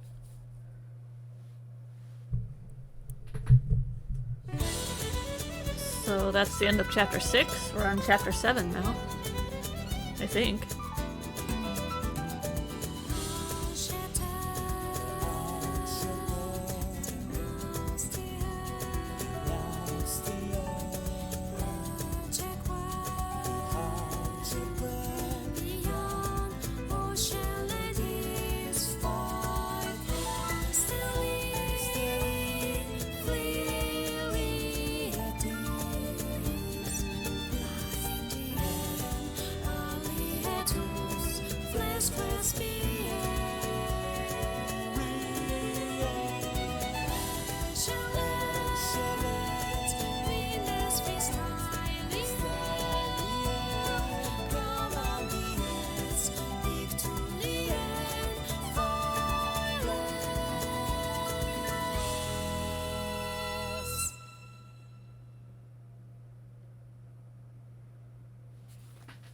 Okay.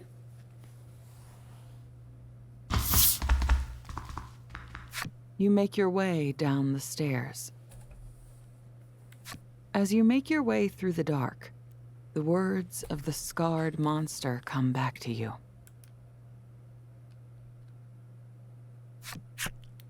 Is this like the big reveal? We are monsters? We come from monsters?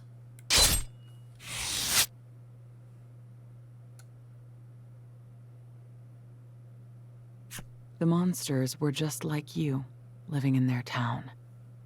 They grieved for the deaths of their fellows and sought revenge. The thought sticks in your mind as you make your way forward. Before you know it, you've found your way into a cold, unnatural-looking passage.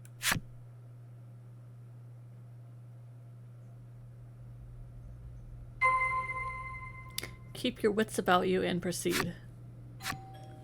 Hold on a second, somebody's at my door.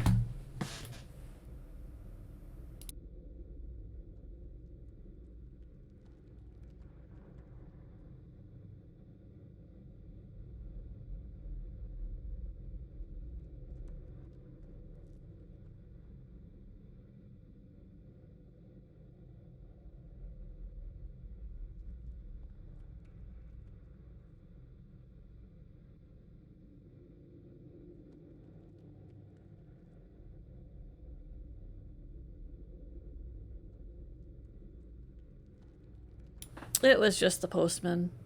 Didn't see him pull up. Okay. ruining the mood here. Alright, cannot use bellwethers. Understood.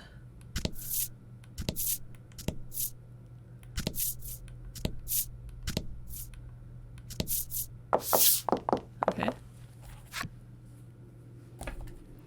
What even are monsters, really? Having heard your muttering, Polka speaks up. I'd like to know that myself. Trollis hums pensively, her head inclined in confusion. Legol says nothing.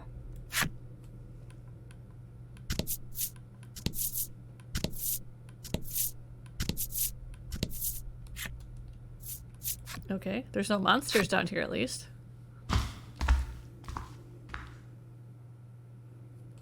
The ruins looming before you elicit a gasp. Oh, it's a city. Huge, elaborate stone structures dot the area, their shapes completely unfamiliar to your eye. Is this like post-apocalyptic Earth? What are those? Asks Trollis, yet not even Polka can answer. You and your friends continue to make your way through the ruins, overcome all the while by the imposing unknown structures. Explore the subsurface ruins.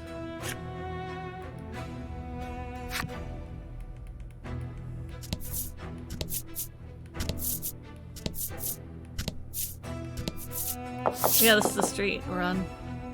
As you make your way through the ruins, the light of curiosity shines brighter and brighter in Polka's eyes.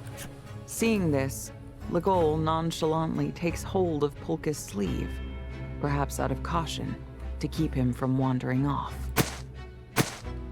There are white lines painted in a striped pattern along the ground, which Trollis cheerfully hops back and forth over. The lines cut off, and you discover someone standing where they terminate. What the hell? Trespassers found, must tell mother. We'll have trouble if it tells its friends we're here. Come on, says Legol as he draws his weapon.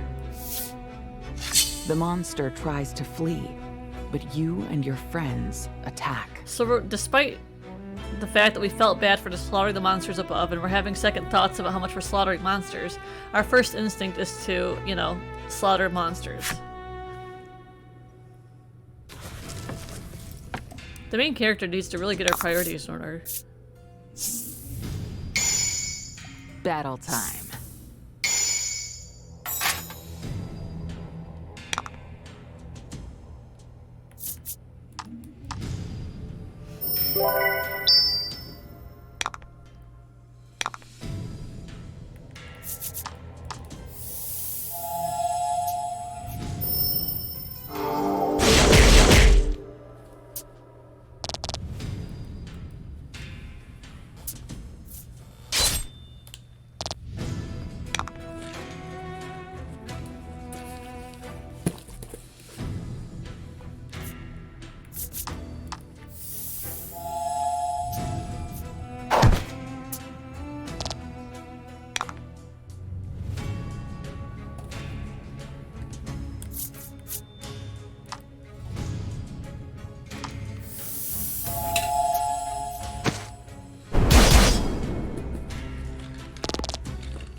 Oops, sorry.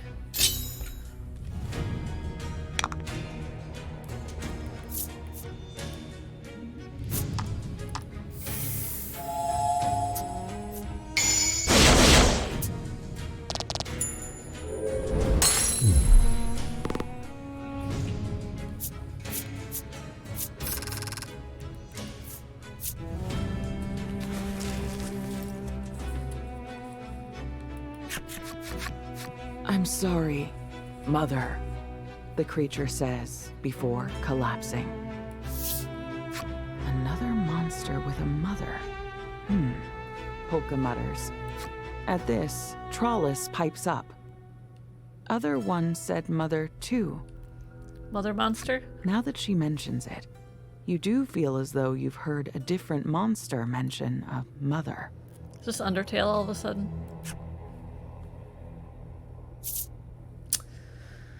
I don't remember.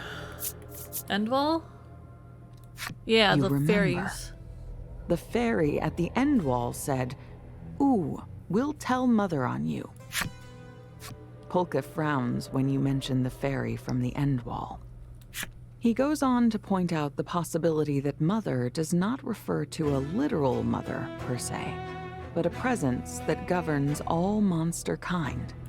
This Mother might well be deeper within these ruins. All of you agree to proceed with utmost caution. Alright, this kind of sounds like we're here, or we're at the end dungeon.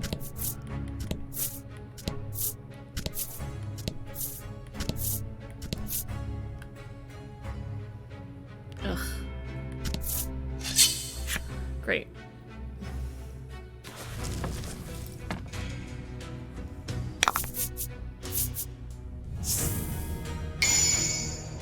Great. To battle. Let me... No, it's not. I don't really need to.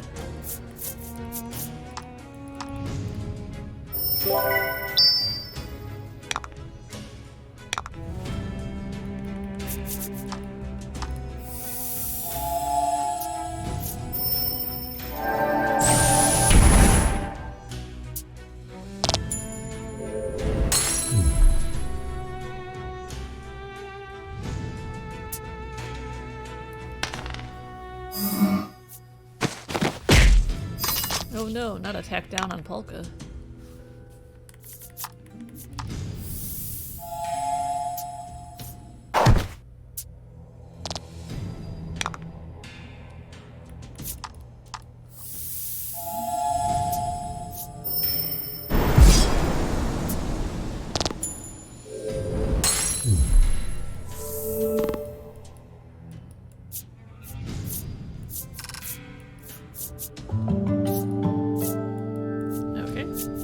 Far left. Gold nugget.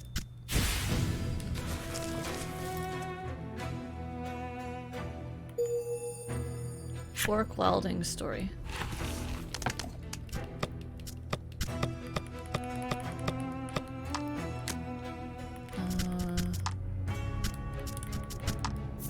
Orc child. Proficient with weapons and armor, these orcs strut about like they own the place in a show of strength to their fellows. Such arrogance often results in exile from their homelands, so they wander aimless and alone in search of a place to sleep.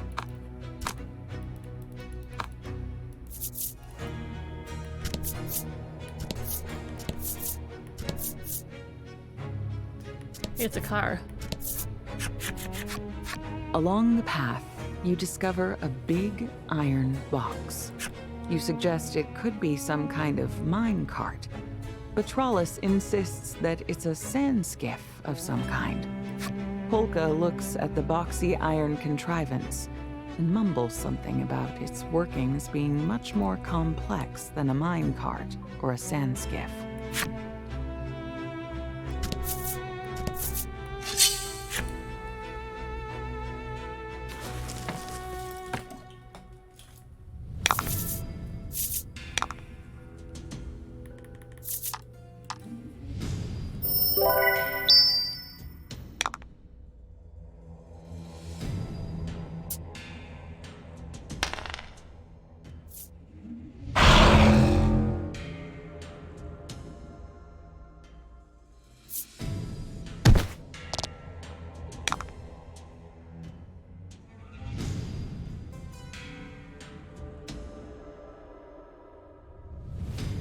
Sorry.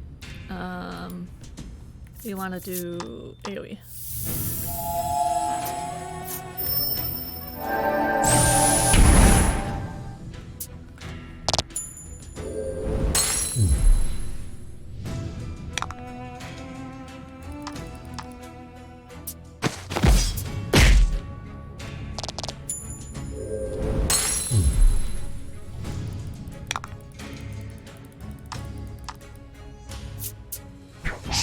Oh, really? That's right, draw this fight out more.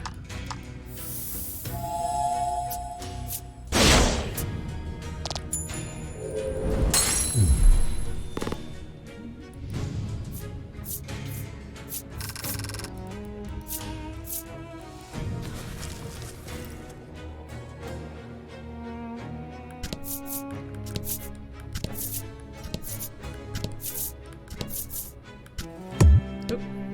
Guess you can't walk in there.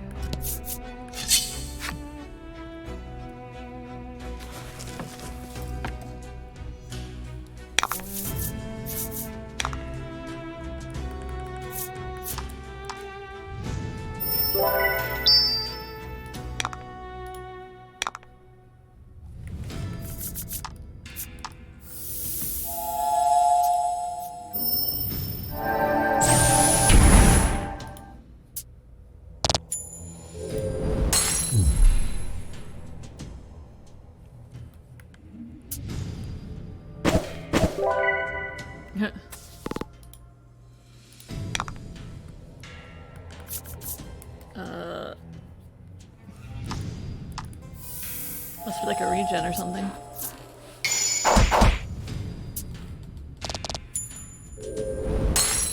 Beautiful.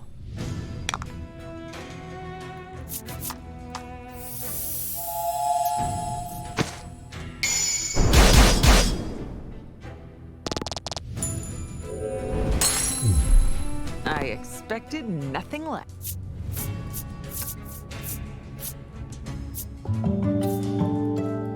Okay.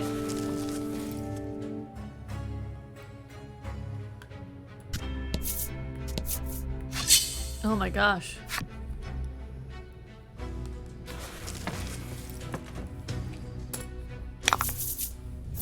To battle.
Okay, there's a mouse down here.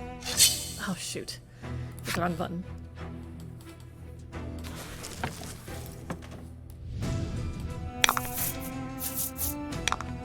Okay, those are kind of cute too.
Oh, it starts getting tedious after a while.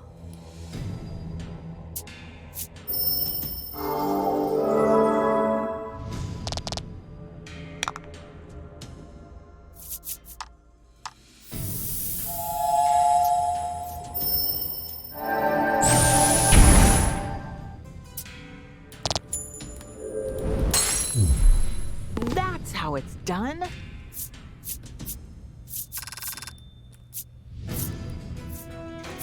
Alright, let's go middle. Oh, I could have used any of that, really.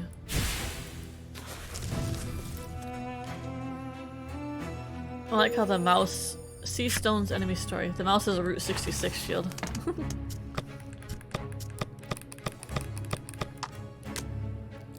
Seaside something.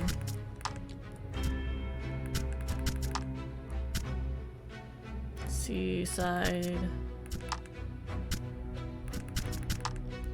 This thing. Sea Stone. Legend has it that keeping one of this creature's golden antenna in your wallet or coin purse brings good luck. Monsters whose antennae have been stolen sink to the dark seabed, where they hum hexes as they die in obscurity.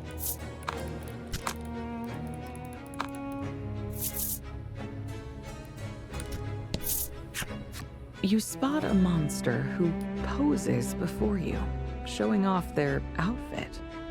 You like what you see? Killer fit, right? You can't quite find the words, and as you gawp, the creature hands you a ring. Go on. Embrace the drip. Is this a drug deal? This monster doesn't seem hostile at all. You and your friends decide that it would be best not to make a scene and decide to leave quietly. Okay.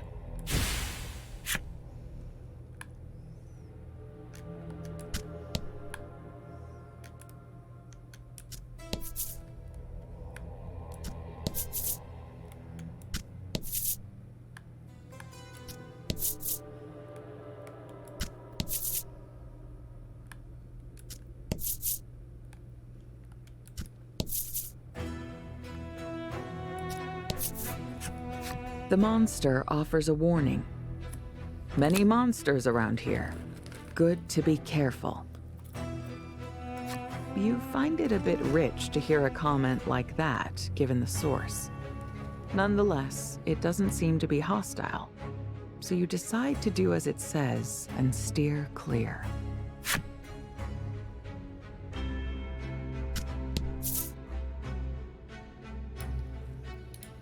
I mean...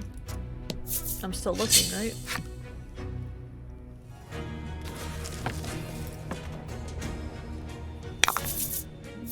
Battle time.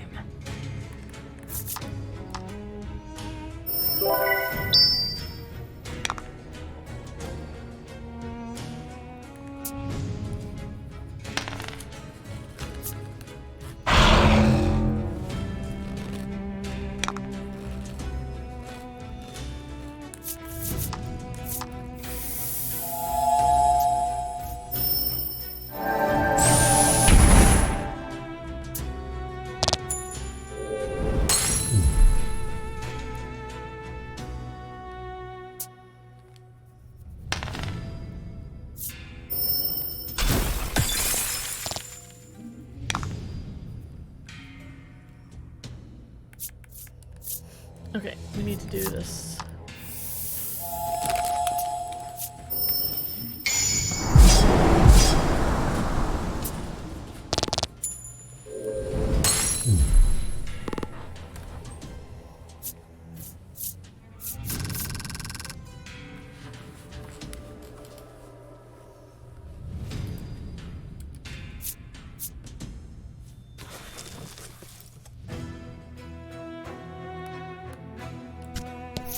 Okay.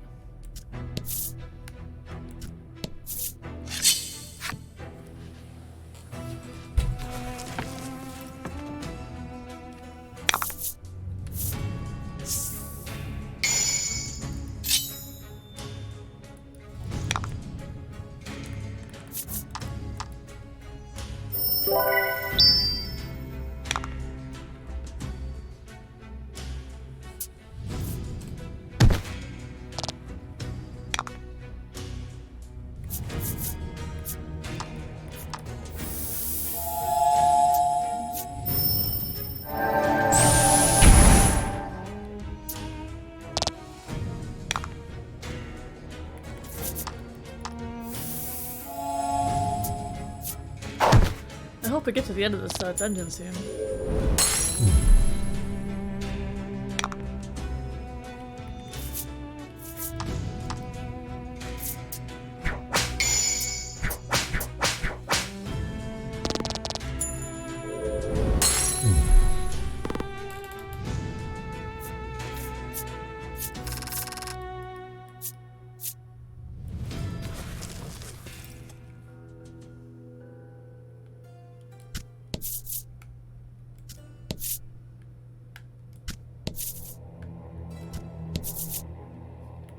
Camera.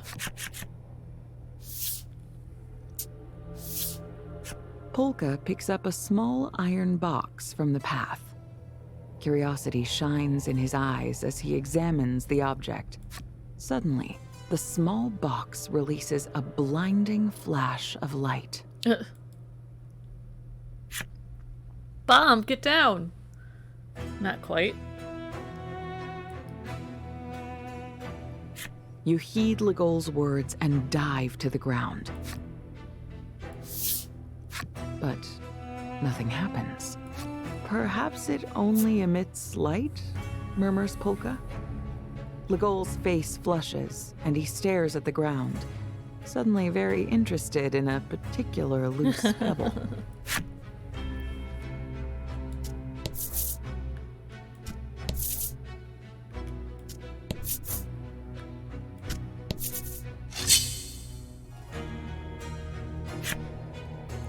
Hey, stairs down. Hallelujah.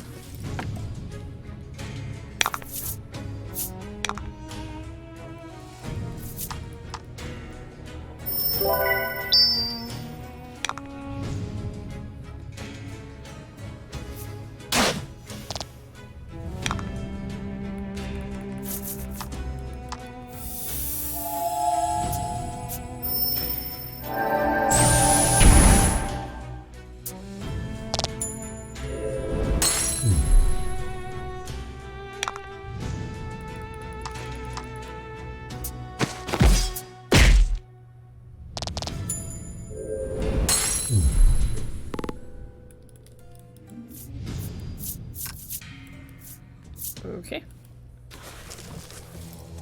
How many floors are there to this thing, I wonder?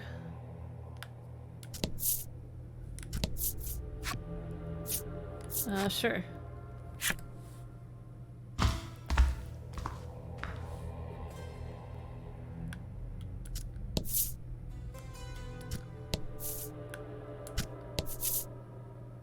A robot? A figure that looks hewn from iron stands in silent vigil. You and your friends take a few ginger steps forward. The creature rattles and clanks to life, uttering nonsense. The elevator here is presently out of service. If you would like to use the elevator, please turn the power on. Without a moment's delay, the four of you draw your weapons and prepare to fight. I don't think we necessarily need to kill this thing, but we're apparently itching for a fight.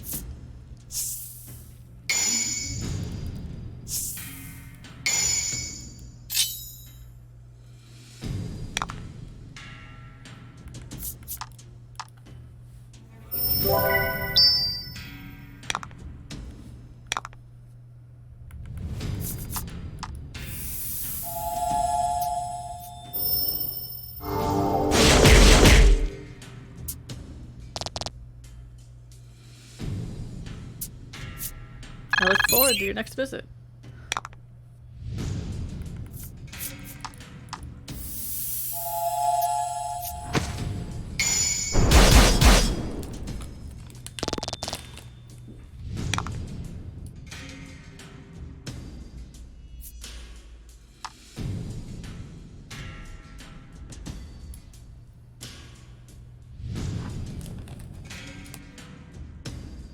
Sorry, cats.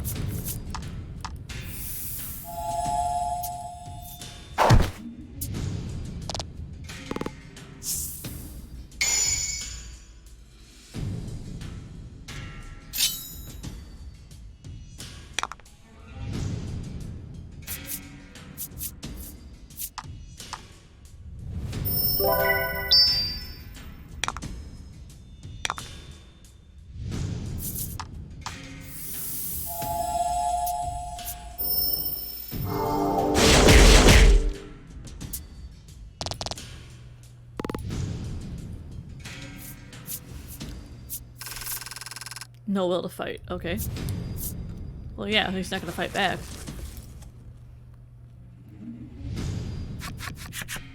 With several whirring, buzzing, and sputtering noises, smoke erupts from the iron figure, and it stops moving.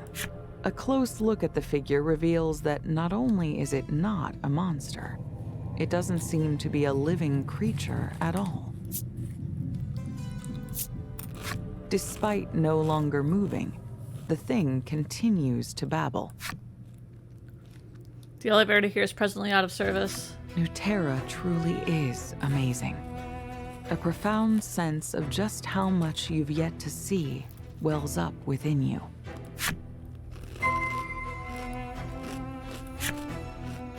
I mean, I don't have much of a choice right now, do I?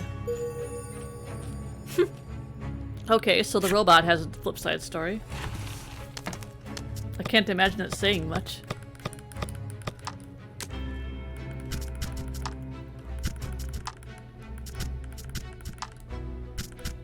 Here it is. An iron figure that does everything for humans. Guidance, cleaning, cooking, you name it. It may turn out that it is not monsters that destroy humanity, but this sort of thing. Now serves primarily as a conversation for monsters. Likely it has functioned for so many years without breaking down because a monster is always repairing it.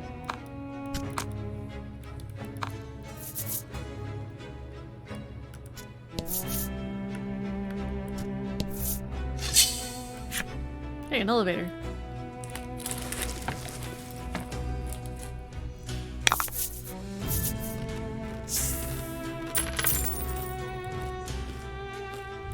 To battle.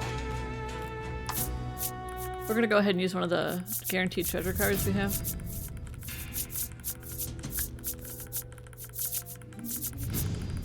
At the very end of this, there we go.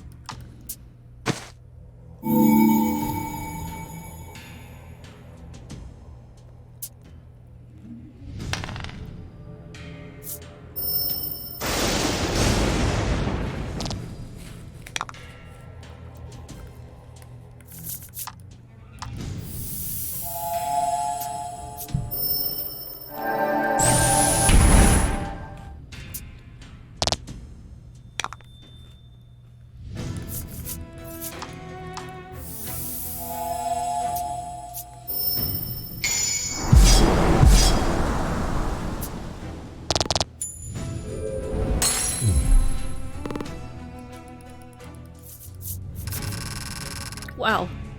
That's a lot of XP and gold.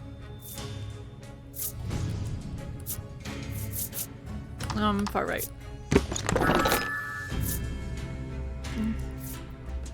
It's better than what I've got.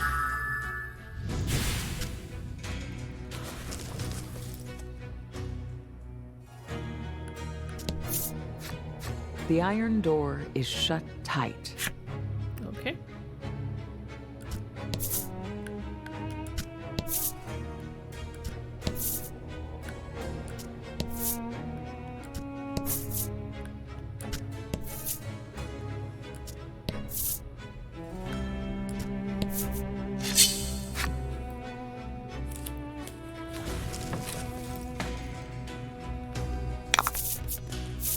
Get him. These things took forever to kill.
Sometimes you get lucky.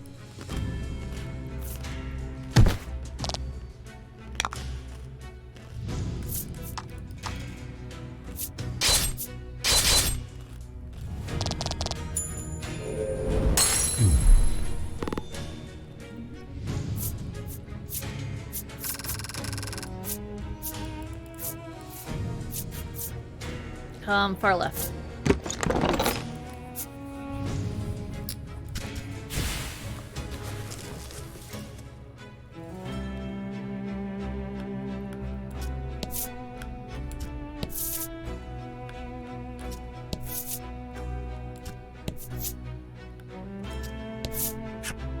In a quiet voice, the monster says, "Don't want to fight, unless you bother Mother."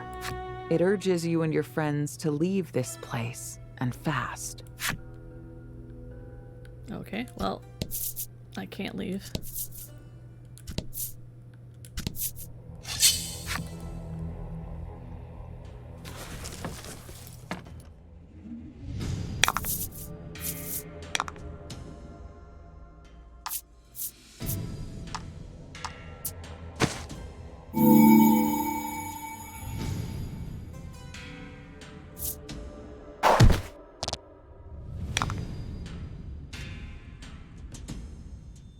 Okay, now, this like sheep thing, the hat says Yorha, which is from Nier, right?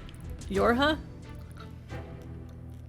I mean, I know this is a Yoko Taro game, but, and I can't tell if that's a reference, or if this is part of the larger universe, or what, but Yorha.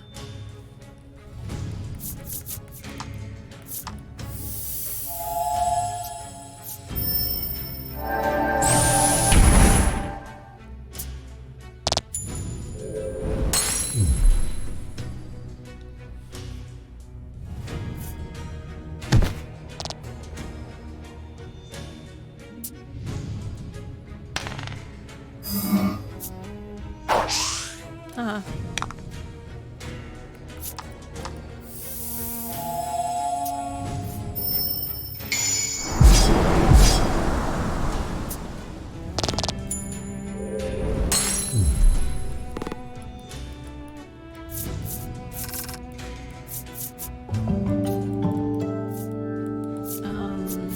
Middle. Okay. That's actually better than the attack up one I've got, I believe. But it takes more gems, so I'm not gonna put it on.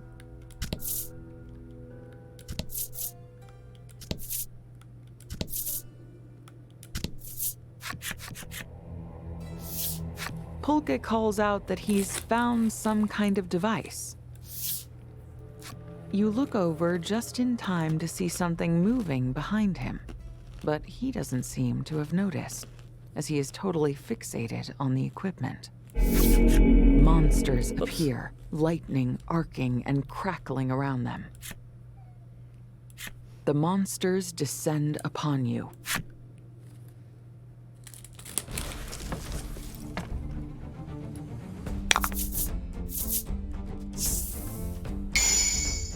Get him!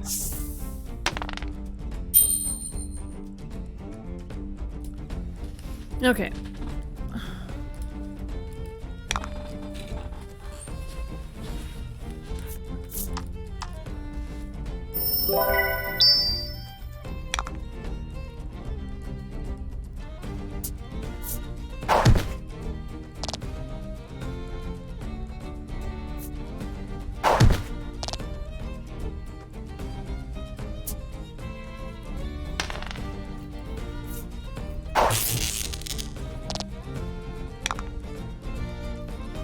These fights take so long sometimes.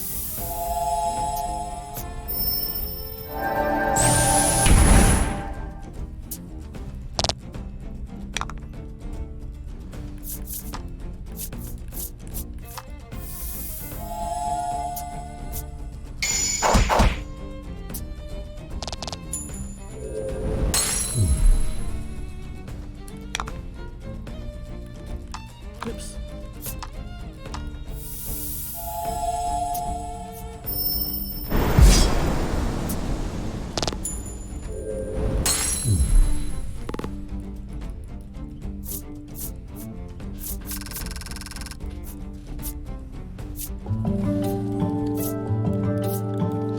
level ups.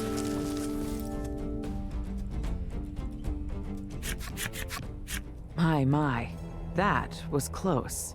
Polka laughs as he returns to fiddle. Moments later, he lets out a little, oh. It looks like he accidentally pressed one of the strange buttons on the device. Okay. You hear a loud whirring sound coming from somewhere. Over there, where Metal Thing was, Trollus shouts, heading in the direction of the sound. Maybe it has something to do with the iron figure from earlier. You'd better go check it out. We'd better.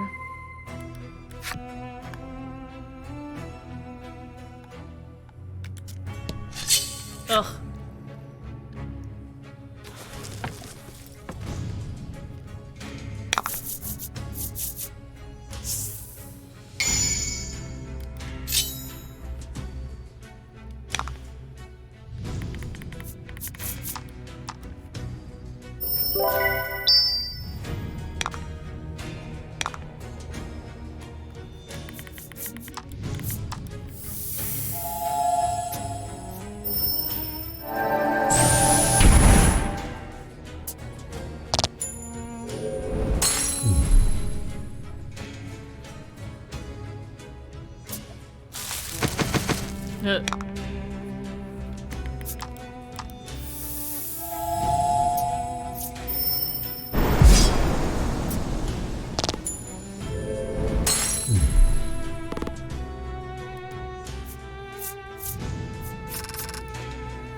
Gonna go far right.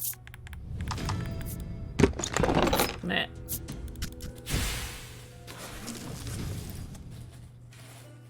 Cat, get out of there. Hey, stop.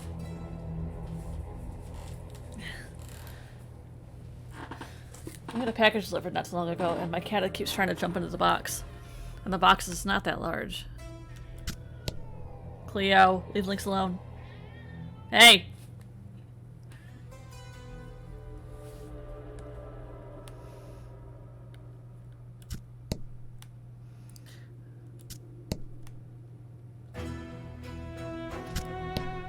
Alright, we're almost there.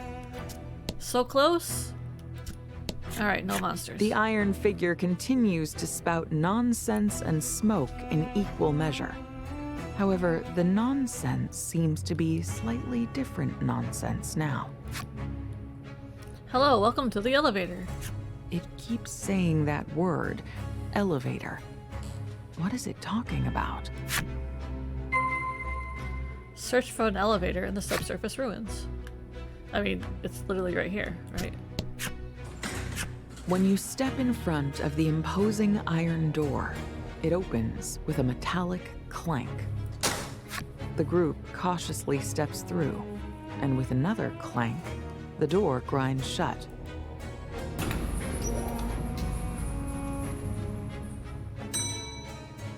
The four of you are quite flustered about being trapped inside, but then you hear a ding sound, and the doors clank open again.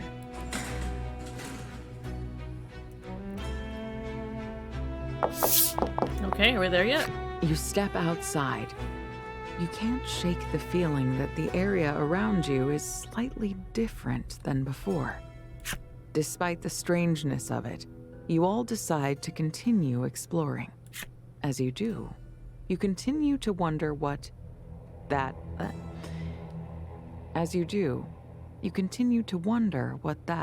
elevator thing actually was. Okay, was that like an error in the voice actor? Like, it sounded like the voice actor screwed up and this is an outtake or something that got put in the game.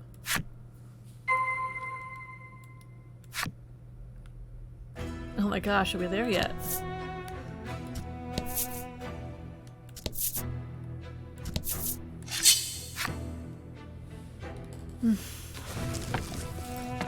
I was hoping to finish this up today. It's taken forever though.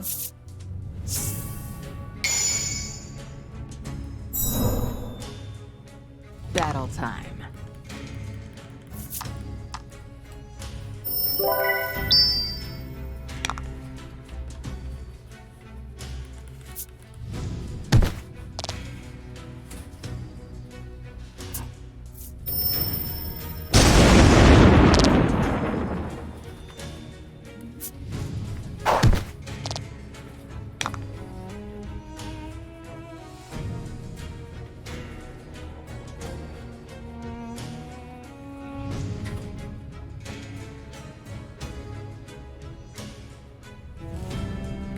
My cats are killing me today.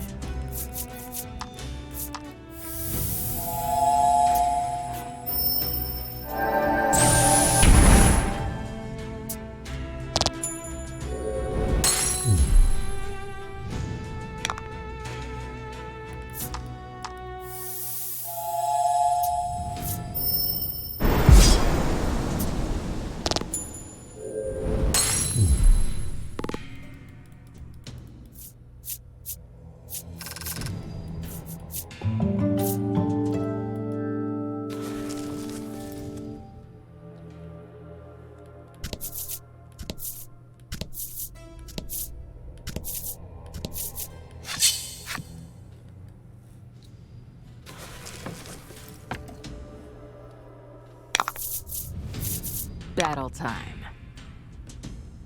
The frogs are sitting on TVs.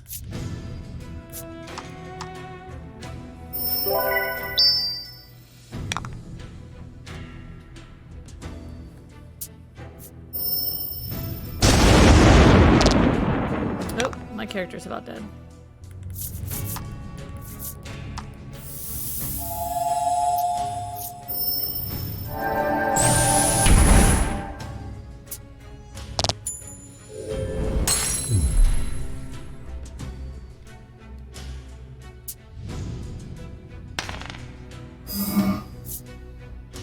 Oh, come on, really? Was that necessary? Fear not, though their card shows a coffin, they're not actually dead.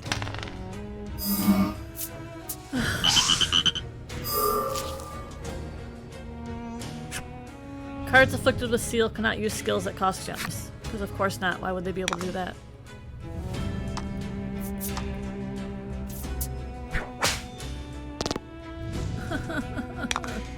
Birdie, hey! I was hoping to get to Kenshi today, but this end of this game is taking so fucking long to get to. It might not be till next stream next time. How are you though? Sometimes you get lucky.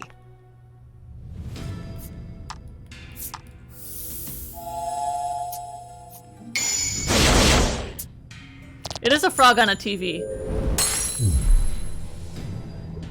I think this game is... I'm in the last dungeon of the game, I think. And, like, it seems like this is like a Man of the Monster type thing. And we're in, like, apocalyptic Earth.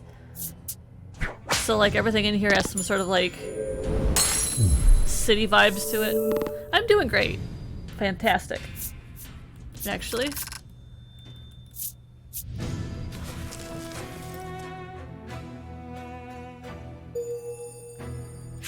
Okay, we need to...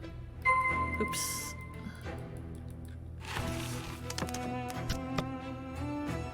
Oh, she revives at 1 HP, that's good. We'll see if we can crutch our way through without having to use resurrecting items.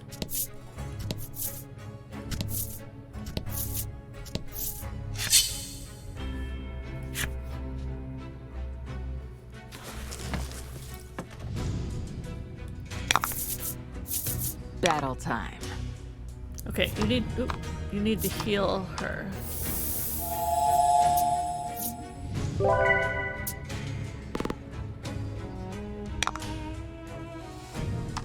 Okay, we need to save our gems. Let's do this one.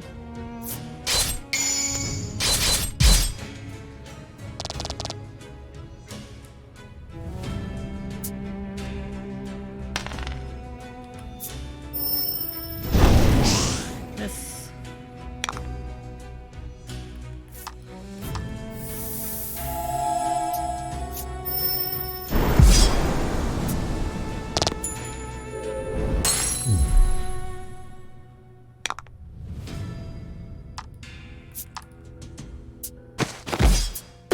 Oh my gosh.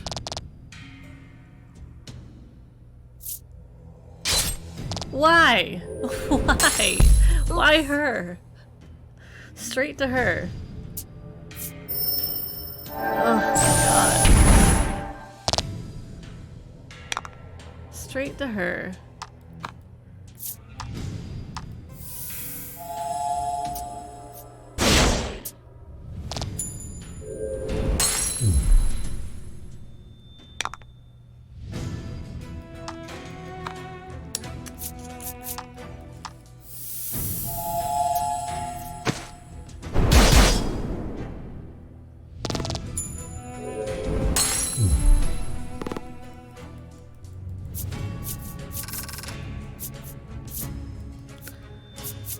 Oh, let's go left.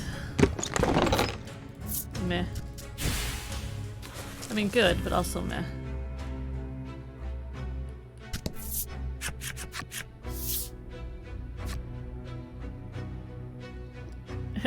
It's tomato soup. Hello, hello, would you care for some tasty canned food? Legol immediately draws his sword at the creature. Polka raises a hand to stop him. Wait, I don't think it wants to fight. Maybe it's friends with the one we saw earlier. Are you? I just ate lunch not too long ago. The iron figure hands you a small metal I get hangry if I cylinder don't. with a delicious-looking picture on it. What do you do with the cylinder? Try eating what's inside. Legol tries to stop you. Don't. It could be a trap. But the iron figure said it was tasty. And it is simply human nature to want to eat tasty things. I do like eating tasty things.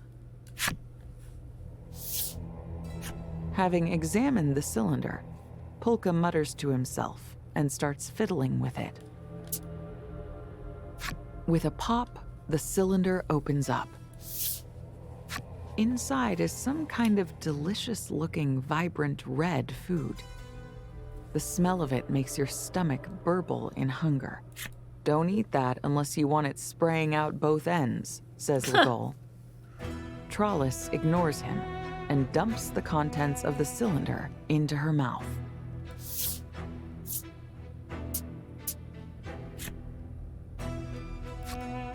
Something looks off with Trellis. Is it good? Trollis doesn't look like she's in distress. Is it good, you ask? Her eyes light up, and she tells you that she's never eaten anything so delicious in all her life. I'm not really a fan of tomato soup, honestly. The rest of you swallow hard, practically in unison. Well, I suppose all science starts with experimentation, no? I am really hungry. I guess we sink or swim together. With everyone decided, you reach into the cylinder and start to eat the contents. And then you eat more and more. You can't stop. It's a new dimension of flavor. I can't imagine going this gaga over tomato soup. Oh, but that's nice. Legol apologizes to the iron figure. Hey, you're all right. Sorry we hurt your buddy. It continues to offer more of that delicious, canned food. You're touched by its kindness. Lobster bisque is pretty good. I also like anything with potato in it, so like potato soups, chowders, that sort of thing.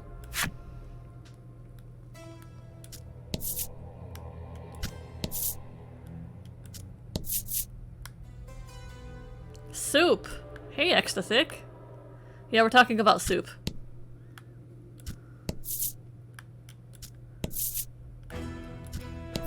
Hopefully you're just in time for the ending of the game.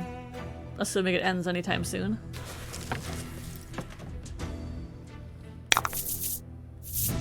I'd love to say that I've enjoyed this game, but it's gotten quite tedious, honestly.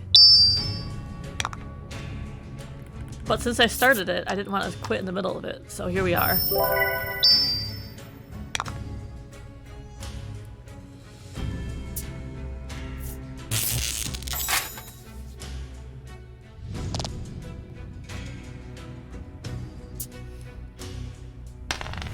Never exactly. Oh, we missed. The mouse has a Route 66 like patch or shield on it. That's kind of cute.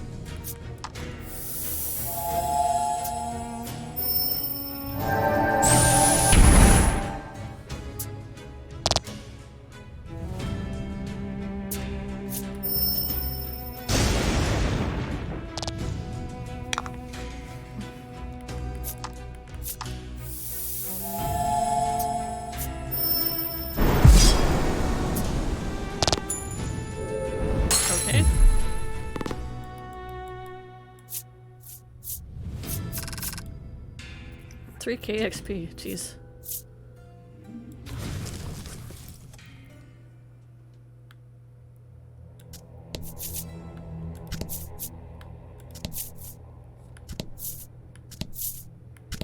Okay, are we there yet? Because this tunnel has been endless. And the monster encounter rates are sky high.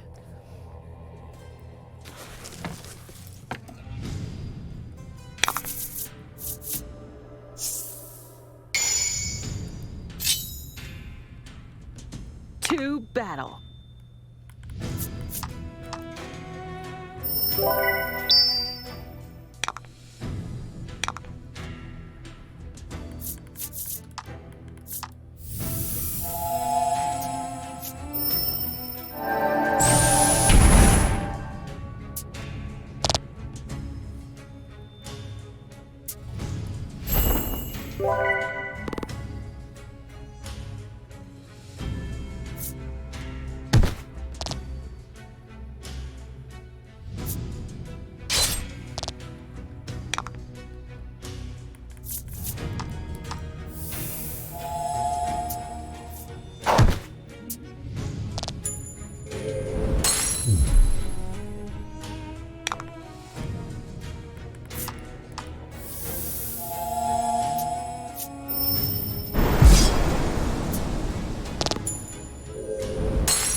Okay, let's do far right. I have a better one, I think. Or same one.